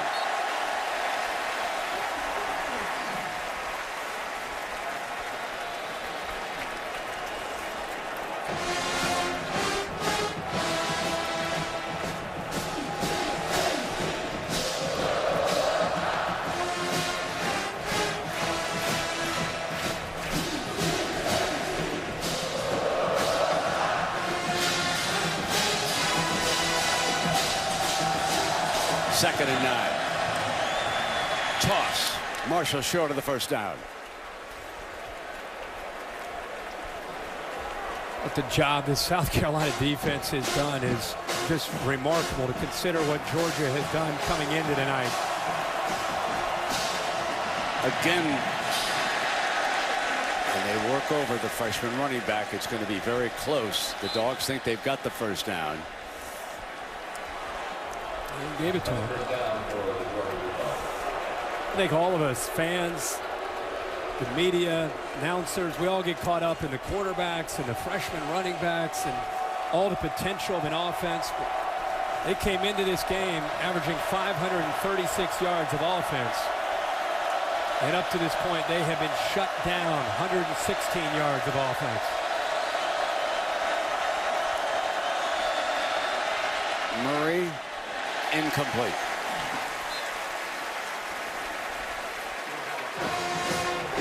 And you wonder, why is that?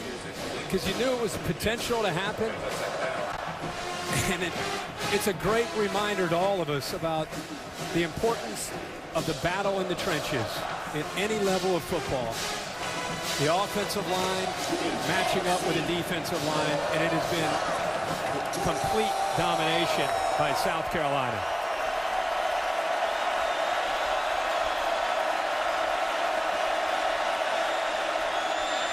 Marshall, nowhere. Stuffed again.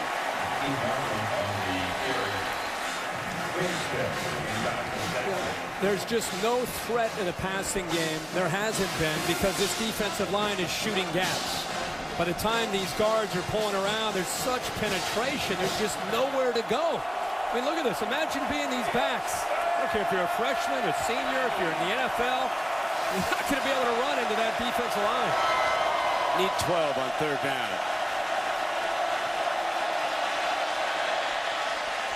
Didn't get it. Good defense that time by Legree, who's made a couple of fine plays. Jimmy Legree is a junior from Beaufort, South Carolina.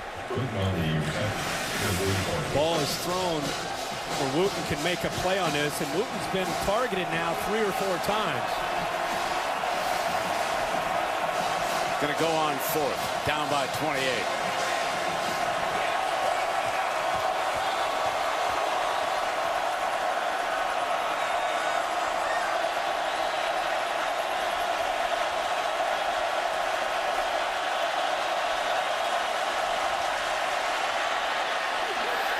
South Carolina football.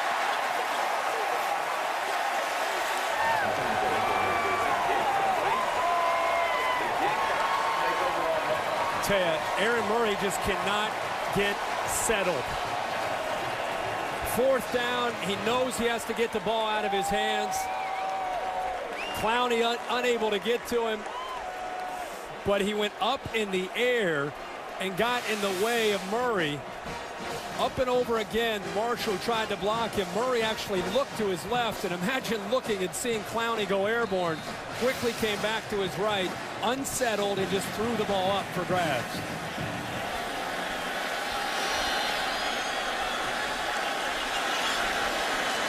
Bringing the clock down with a 28-point lead.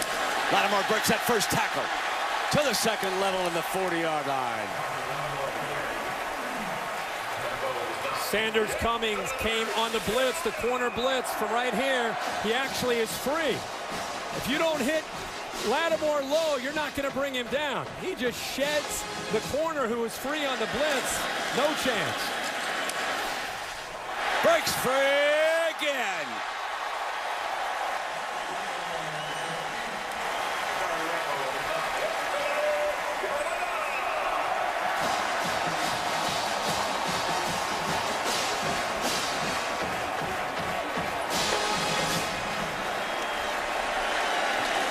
First down, and here's a handoff, working a steady diet of Marcus Lattimore, the junior from Duncan, South Carolina, and a leading candidate for the Doak Walker Award, given annually to the best running back in all of college football.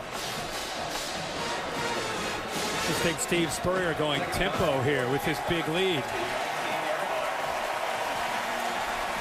Going for the jugular here, up 28-0. If you take a look at Spurrier's career, when he was at Florida, he was very successful against Georgia. 11-1 successful.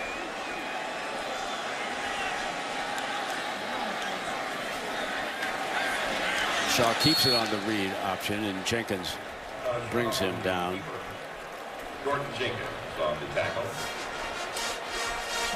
One of the few mistakes Schultz made there on the misread of that zone read play.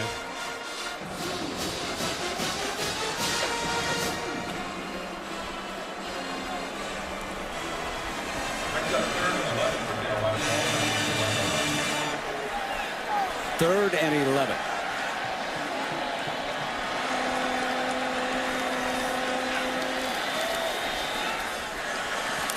Keeping it. And down at the 15-yard line, Rambo making the tackle for Georgia. Now it's 4th down and 5, and let's see if Spurrier passes up a field goal opportunity and goes for it. No, I believe he's going to send him onto the field now. And that would be Adam Yates from Sparks, Maryland.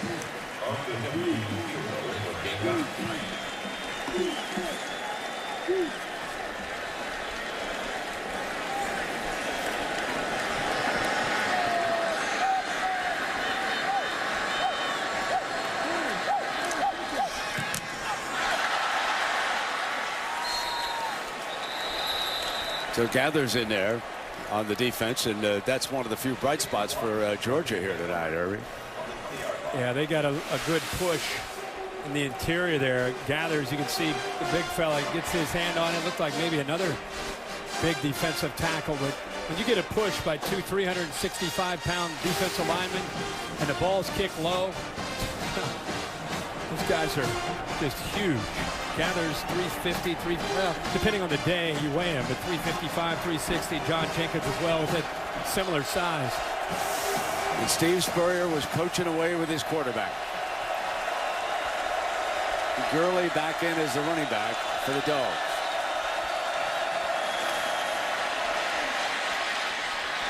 Fine run for 8 yards. That is a rare thing, is a Georgia offensive lineman getting around the edge and leading a back without South Carolina getting penetration. Literally think it may be the first time we've seen that tonight. And Clowney was in hot pursuit and made the stop. 2nd and 3.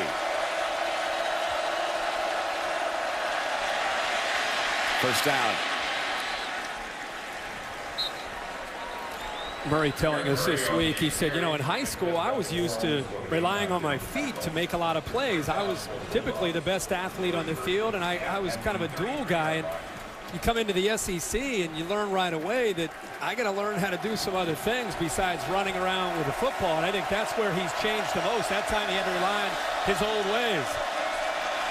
Gurley, and he's cut off. They stretch it. Jeffrey is there defensively. Penalty flag has been thrown back by the 29-yard line.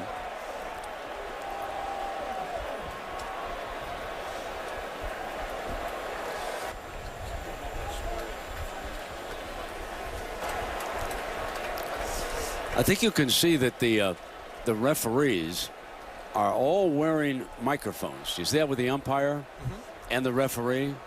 Now you see the back judge. Personal foul. There's the side judge. 71 offense. 15-yard penalty to the previous spot. Repeat first down. It's a story, so let's go to Heather. Well, guys, you notice how much more quickly they're making the calls. I talked to the officials before the game, and it says those wireless mics allow them to enforce penalties faster.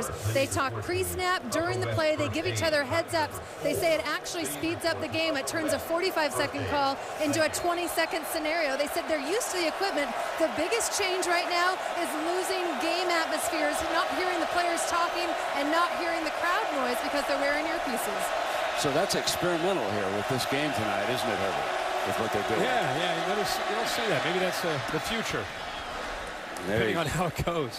Malcolm Mitchell snaps off that pass.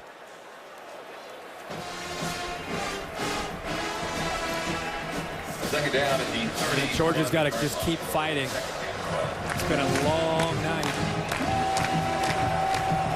And South Carolina's crowd and defense, they're not going to let up.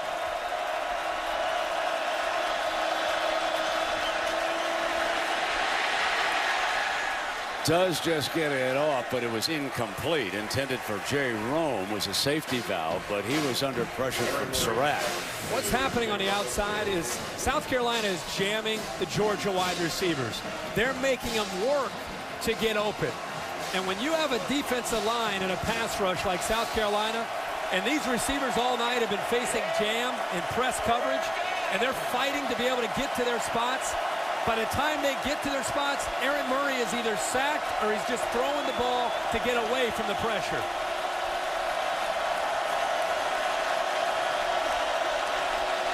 Third and 12. Deep middle and almost intercepted.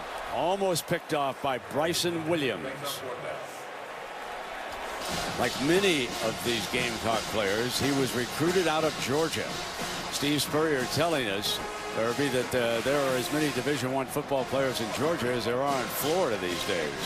Yeah, he was talking about just in the Atlanta metro area alone, how many Division I SEC quality players are in that area, and everybody from all over the country comes in there to try to get the talent.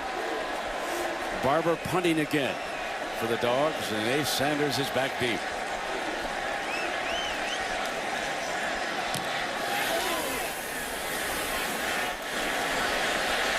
Ace is going to try from the 20. Going to cut back.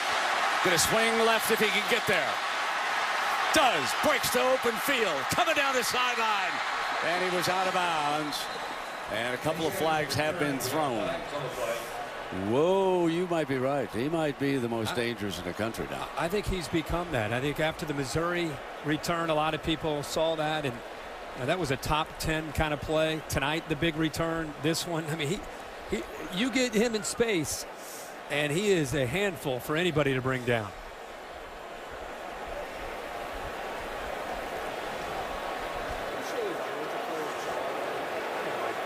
So it will be South Carolina football. It's just a question as to where they're going to spot it now. Referee is Austin. You know, looking at Spurrier over there, Herbie, South Carolina is 23-3 in their last 26 home games here at Williams-Brice Stadium. I mean, they have a remarkable home record going now, and part of the reason is this fantastic crowd that showed up early. We've never seen a traffic jam or tailgating like we saw coming to this stadium today. This morning for College Game Day, we had people camping out last night, literally in tents. There's 2 fouls on the play. It was one of the best shows we've ever had as far as the energy. It's carried over into this game tonight. That penalty's declined. Holding on the receiving team, number 10. That foul will be enforced 10 yards from the end of the kick. First down. But I agree. You know, you always go into the SEC and you think, boy, they love their football. What a great scene it's going to be. And then you get there and we all talk about, boy, it was great. But South Carolina, you got to remember, this team for the first time in school history won 11 games last year under Steve Spurrier. The year before that, they were in Atlanta. They played Auburn in the SEC championship game. They're not used to that. And now this year they're ranked at number 6. They're playing number 5, and they're up by 28. This is pinch me. I can't believe this is happening if you're a South Carolina Gamecock fan. Kind of the golden age of South Carolina football. And you know, sports in general, think of the baseball team, the back-to-back championships, as Connor Shaw takes over here for the Gamecocks. The ball is spotted back at the 11-yard line. Kenny Miles checks in to the game right now. He's number 31. He's a senior from Lawrenceville, Georgia. And so Lattimore will be given a break here as the final seconds of the third quarter. And I want to remind everybody that, you know, we've been talking about the running backs here. There's some pretty good ones, Herbie, coming up right after us. Washington, Oregon. I mean, the Ducks have got some pretty flashy backs. They do, and Washington coming off the big emotional win at home. Now they got to go to Autzen Stadium. It's always a tough environment. It's a rivalry game, if you didn't know that. These two teams don't like one another. It'll be tough, in my opinion, for Washington to hold on for 4 quarters against those numbers from the Oregon offense. So the third quarter comes to an end. 4 fingers aloft. 1 more quarter. 24 hours to celebrate. And then, Cocky, you can start thinking about that trip to Baton Rouge.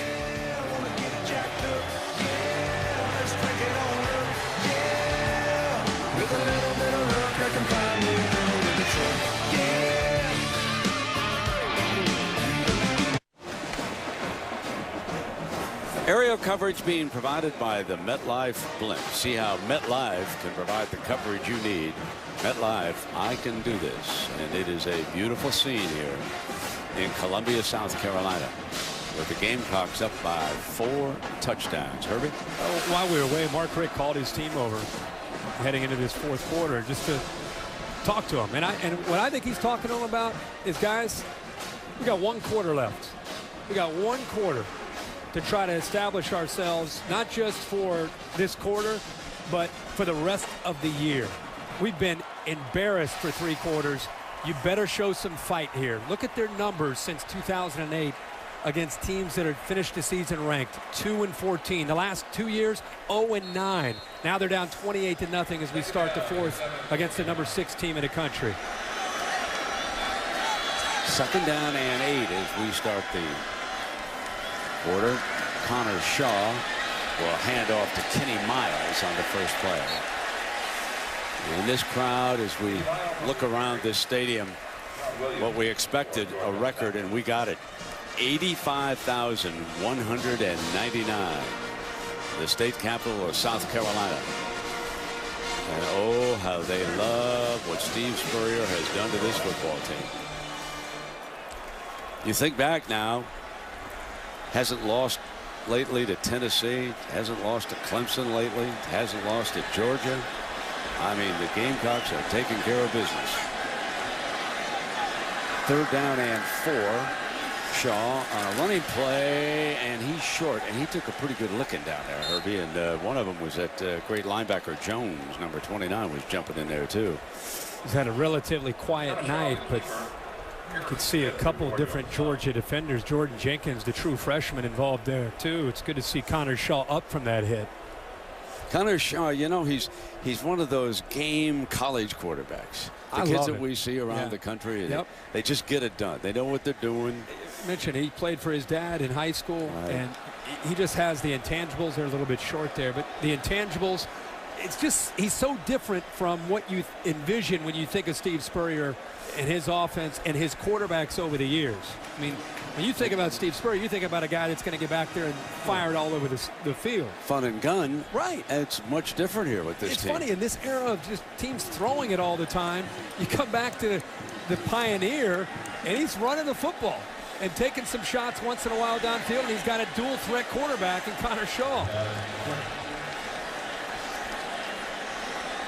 Sign of a good leader. He adjusts to his personnel. And, of course, he's got that great running back. And look at him stuff that front against the quarterback right now. And there was movement. They got it. They picked it up. Use the hard count, Yeah, I mean, if you're Georgia, it's 4th and 1. They're up 28-0. And I know Steve Spurrier, hey, he's a risk taker. But why are you even thinking of moving? Because he's probably not going to go. Well, I mean, he's just going to sit there. Yeah, he's going to give you the hard count. Why would you fall for that? Offside, defense number 9. And beneath the zone, following the offensive react. 5-yard penalty results in first down. That's just a lack of discipline right there. And I understand that's Jarvis Jones. I understand you want to try to get off the ball, but play worked to perfection just the way he drew that one up. And the thing is, he'll take as much pride in that play right there as any touchdown the whole night. He'll want to talk about that one with the media boys after the game. It's a pleasure. He's working with his son, Steve Spurrier Jr., who's on the coaching staff. Of course, we saw Steve Jr. when he was working with the Scoops out in Oklahoma. Head coach Bob Scoops out there. He's back with his pops here. Miles pounding ahead now. And let us check in with Reese Davis. Reese? All right, Brent. Buckeyes and the Cornhuskers. This thing has been back and forth. Nebraska up 24-21. Now, they're in the first half. Carlos Hyde scores to surge the Buckeyes back on top. It's now 28-24. 90 seconds to play in the first half on ABC. As soon as we're done, we'll take it to Autzen Stadium. Marcus Mariota taking on Washington. Kickoff in less than 48 minutes.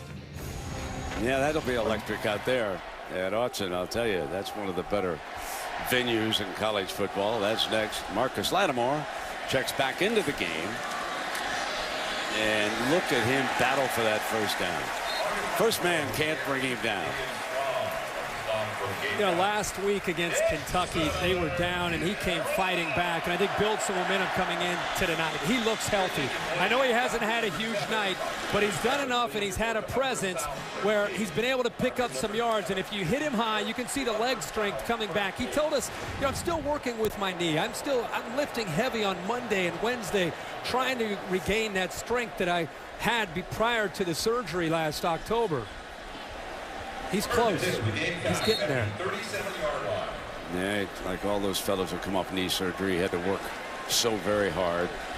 It's funny, when he suffered the injury, he was not even the ball carrier when he was cut down. And it looks like Jenkins in the middle of that defensive front moved again and bowled the center over there. Didn't Mark Richt... Offside, defense number 6, 5-yard penalty. Didn't Mark Richt just get his team over on the sideline before this quarter started and talk to him?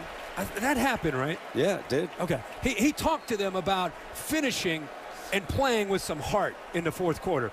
If Georgia's not careful, this loss and the way they're losing this game and the way they're not playing with much discipline here could impact them down the road against other opponents in the SEC. This is one loss that potentially could lead to 2 or 3. It's 1st and 5 now after that penalty. They'll come with the runner again.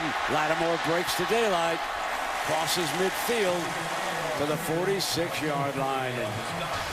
So when you look back at Marcus Lattimore, Mississippi State, now watch on the outside, number 21. Watch that left leg. Cut down, out for the season, ACL.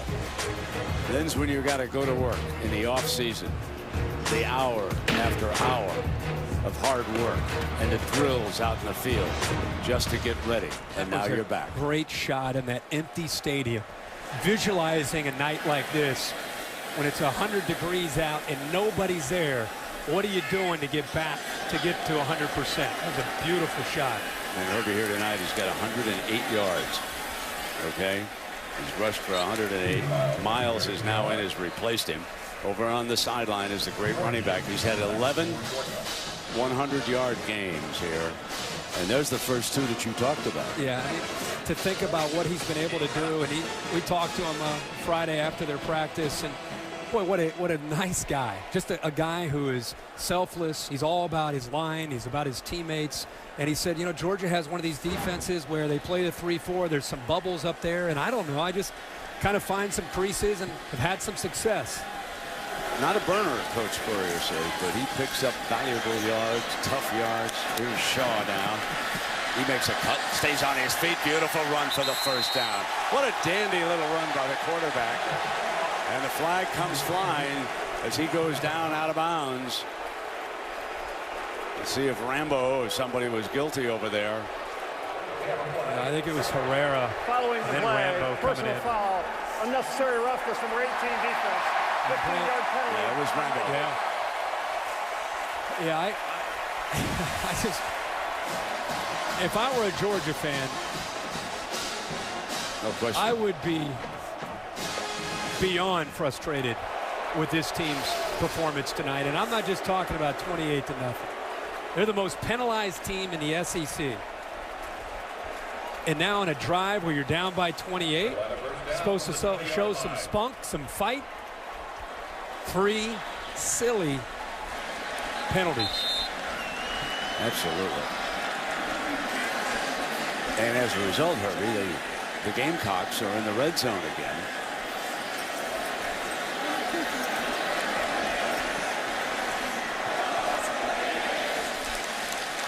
Here comes the overrated chant. You've got individual superstars. And there's Jarvis Jones, one of those. You got Jarvis Jones, Alec Ogletree, Sean Williams, Bakari Rambo, John Jenkins, Kwame Gathers, Avery Jones. I mean, Georgia has as many individual superstars on defense as you're going to see in the SEC.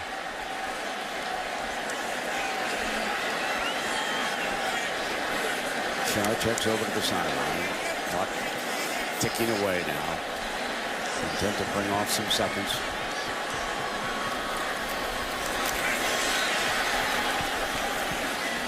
Plowing straight ahead.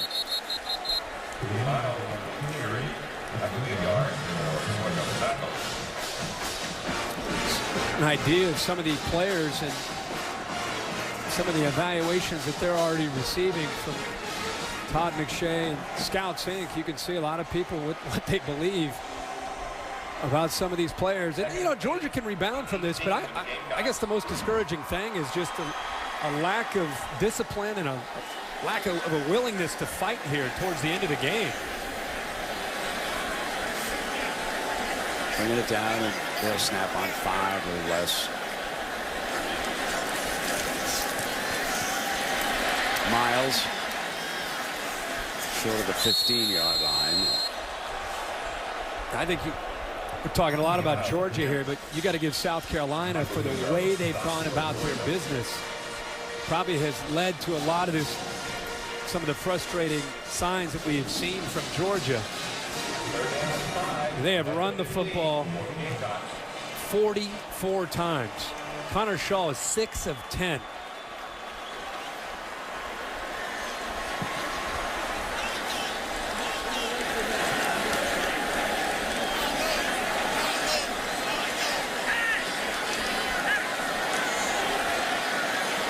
Going to call timeout as he brings it down.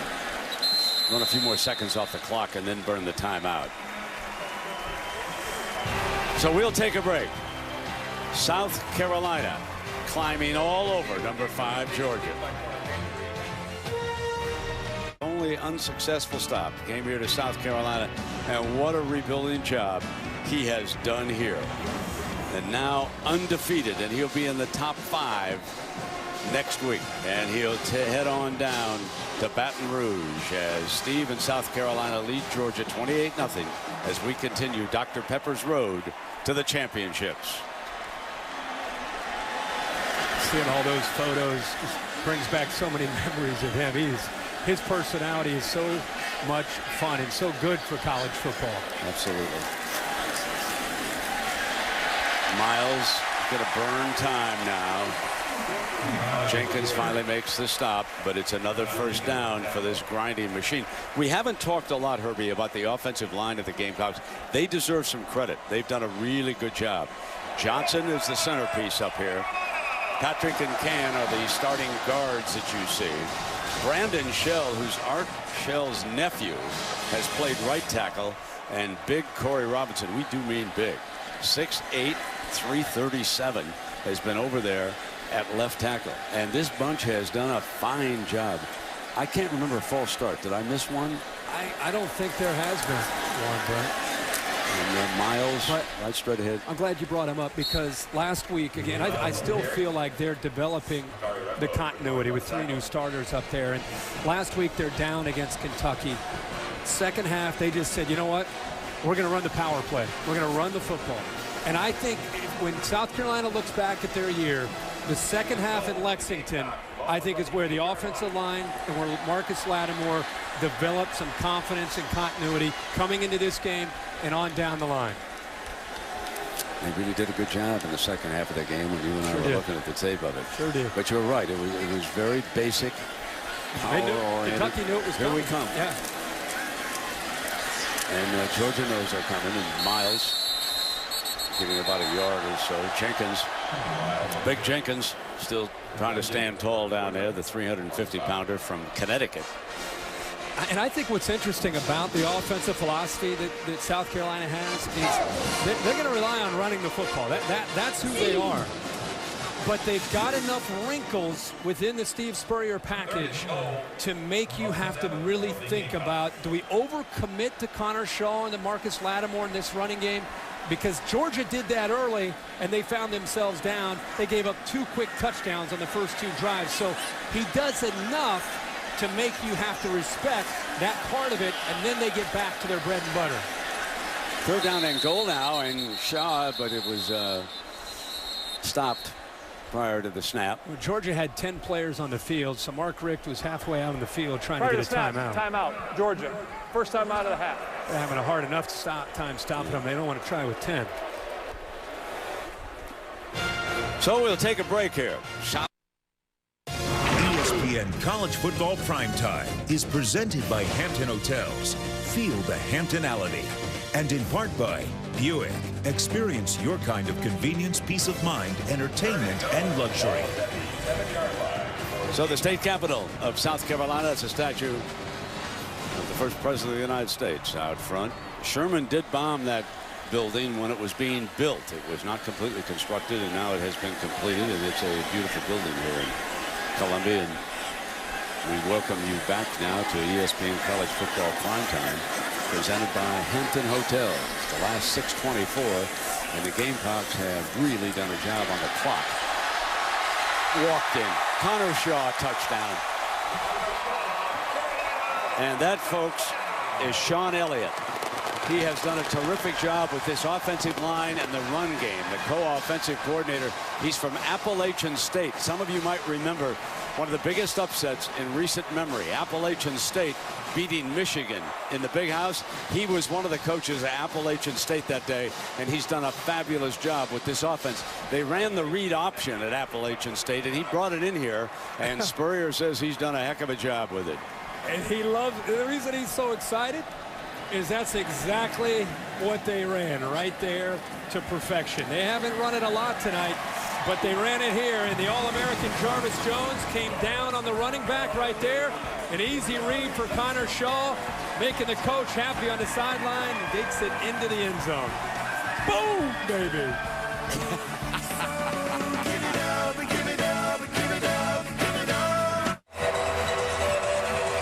Look at our record crowd here in Columbia, and this aerial coverage provided by the MetLife blimp. See how MetLife can provide the coverage you need. MetLife, I can do this. And you are watching an SEC blowout on ESPN. South Carolina has jumped all over Georgia. It is 35-0, and this city continues to rock.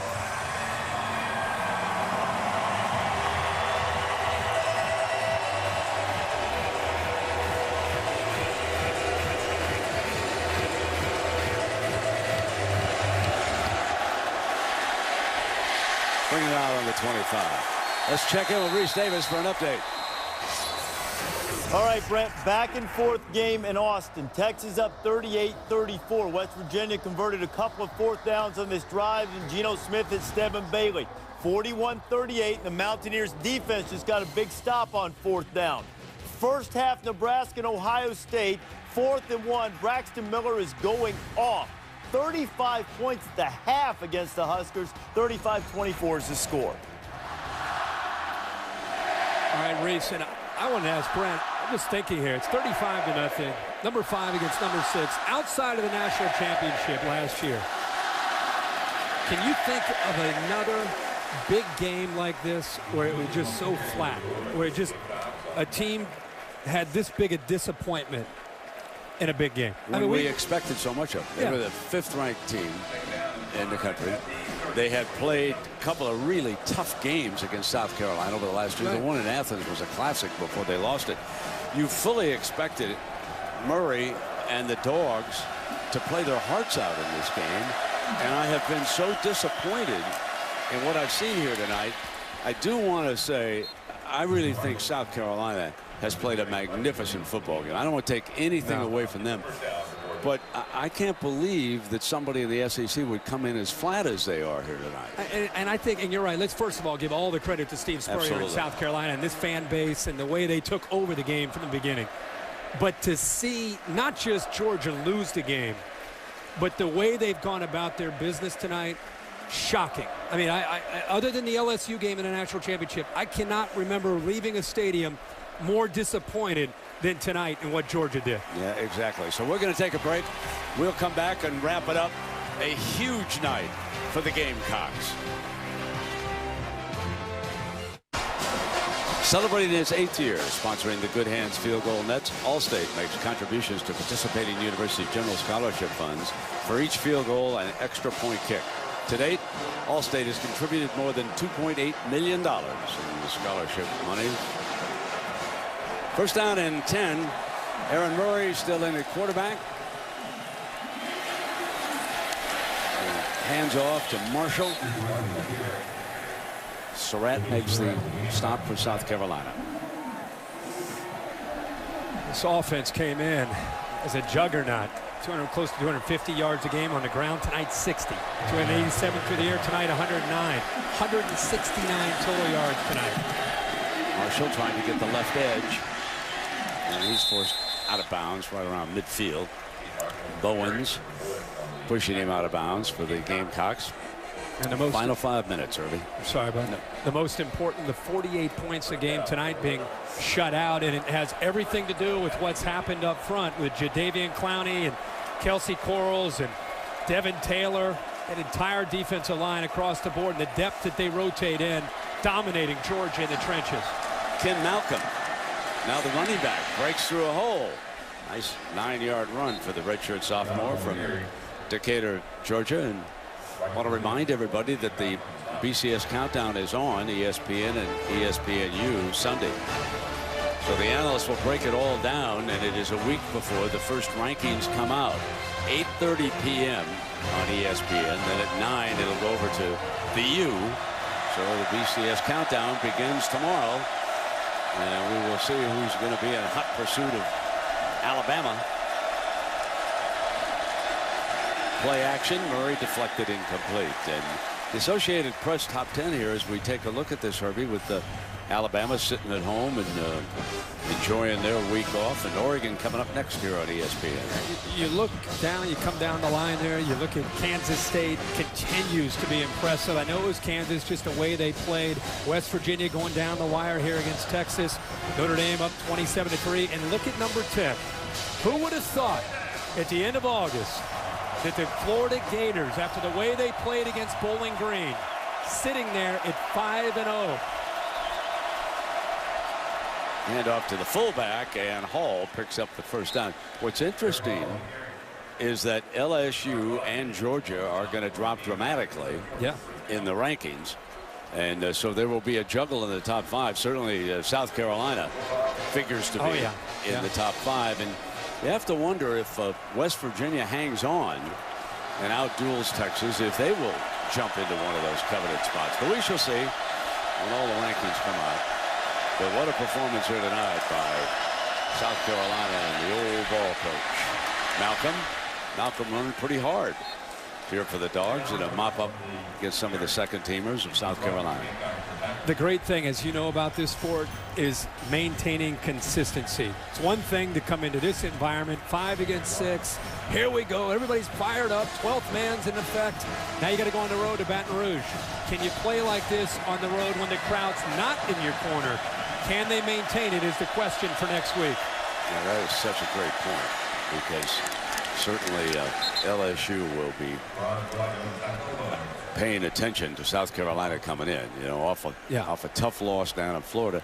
I think I saw a couple of players get injured again, and LSU's had some problems with injuries, so we certainly hope everybody's healthy for next week for them. We shall see. Marshall checks in.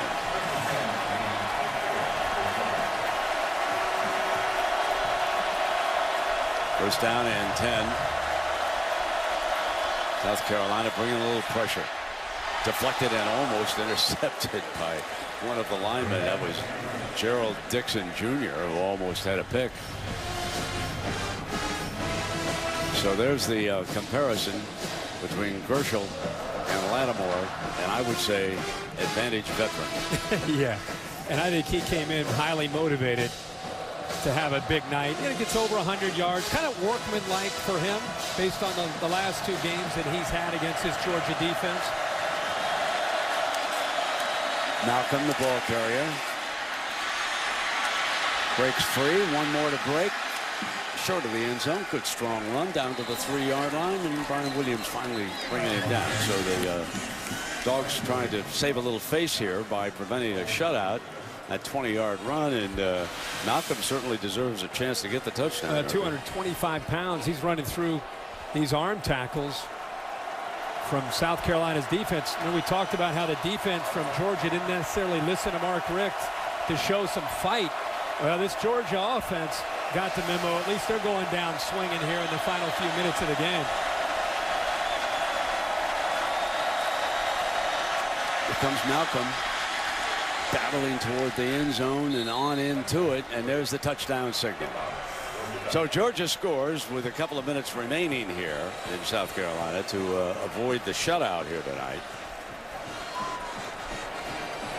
You know, what's interesting in checking the South Carolina defense in the red zone this year, they'd allowed only 3 touchdowns in 12 trips in. I mean, this defense of South Carolina's didn't just grow up tonight. I mean, they came in pretty stout. No, they did. And they're experienced in the right areas, and they have tremendous depth up front, allowing them to stay fresh up front, which is going to give them a big advantage against any offensive line they play. And a reminder, of course, that at 10 Eastern on ESPN, Sunday NFL Countdown. Chris and the gang will tell you all about what's going on around the National Football League. That will start at Sunday at 10 a.m. And a couple of things are interesting, and there you see your fantasy football now will follow the countdown tomorrow, so you can find out which running backs and wide receivers you should be starting tomorrow. So we've got a break here, but Herbie, this is the 10th straight victory, okay, for South Carolina, and I believe that's the longest win streak ever for this school. Okay, this is their 10th consecutive win going back to last season under Spurrier. And in the SEC East now, keep in mind that Spurrier ran the table last year. He'd have gone to the championship game, except he lost to the Western teams. Okay, right. They didn't do that. So he's beating up on everybody over here in the SEC East. This is some run that they've got going. It really is. And you think about what they've been able to do in the last couple of years. It's remarkable to think about this. We talked about that earlier. This is a big win. But think about next week and the week after when they have a chance to just continue to play the big boys. We'll see what they can do against Florida. Starts with LSU, of course, next week. And, of course, as we opened the proceedings tonight, we pointed out that South Carolina had never beaten Georgia 3 straight years. And Steve Spurrier and the Gamecocks did that here tonight with a very convincing win. It's uncharted waters for these guys. That's why I go back to this is a big night for South Carolina, but how do you handle all the recognition? This starting tonight, they turn on and watch Reese and Mark and Lou, and all the way through the week, they're going to get a lot of attaboys. They are going to get more than they probably ever received. They have to block that out. You don't even want to turn the TV on and listen to the radio or read the paper.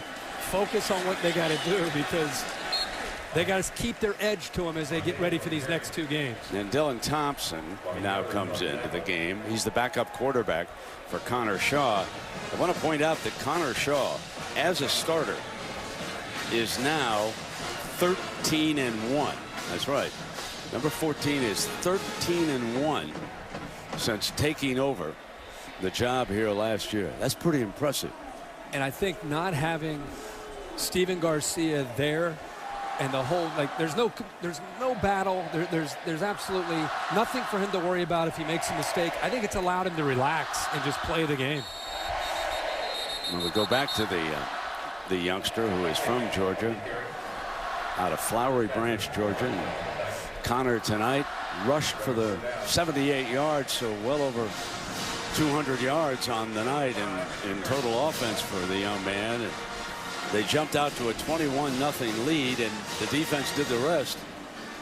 Added a couple of touchdowns here in the second half. He scrambled in for one on the run, so Steve Spurrier has his leader. He does. He reminds me a little bit of Colin Klein as far as you're not going to necessarily see the crazy numbers, but he's going to win games.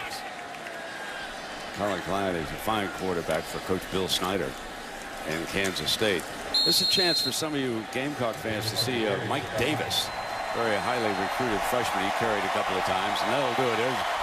There's the old ball coach. He's had a lot of battles with Mark Richt through the years. When Mark was the offensive coordinator at Florida State, Steve was the head coach for the Gators, and now he has beaten him 3 consecutive times as head coach here at South Carolina, and that is a first for the Gamecocks. Well, let's go down now to Heather Cox. Brent, thanks so much, Coach. Congratulations. This was a highly anticipated matchup. It's the first time South Carolina's won a top 10 showdown. What does that say about where this program is? Well, we got a pretty good team. That's what it showed, and our guys really played well. You know, we scored early, and our defense was sensational. Connor Shaw, he's the kind of quarterback you love to have. When it breaks down, he'll run for 8-10 yards. And Lattimore had a beautiful night again. But our defense was sensational. It was indeed. In fact, this is the first time that you've beaten Georgia 3 times in a row, each time behind great defensive efforts. How did you corral them? How what? How did you corral them defensively? Oh, no. Coach Ward and those guys, they do all the defensive stuff. But we had to stop the run. And then we can rush the passer. So we've got a good defense. You know, if we can throw the ball a little bit better here and there, you know, we might have a really good team. I don't know yet. Wait to see. So far, so good. Coach, you're a night of firsts. You're 6-0 for the first time since 1988. How do you keep that streak alive on the road against LSU? We've won 10 in a row, first time in school history. Yep. Beat the Dogs 3 in a row, first time in school history. So we got a lot of firsts tonight. And we'll try to get another one next week. See if you can keep rolling against LSU. Thanks, Coach. The old ball coach does it again. Herbie, a quick final thought. Well, it'll be a big showdown next week with this South Carolina team on the road in Baton Rouge. Well, thanks for watching ESPN, home of the Discover BCS National Championship game here tonight. In the state capital of South Carolina, the Gamecocks dominate Georgia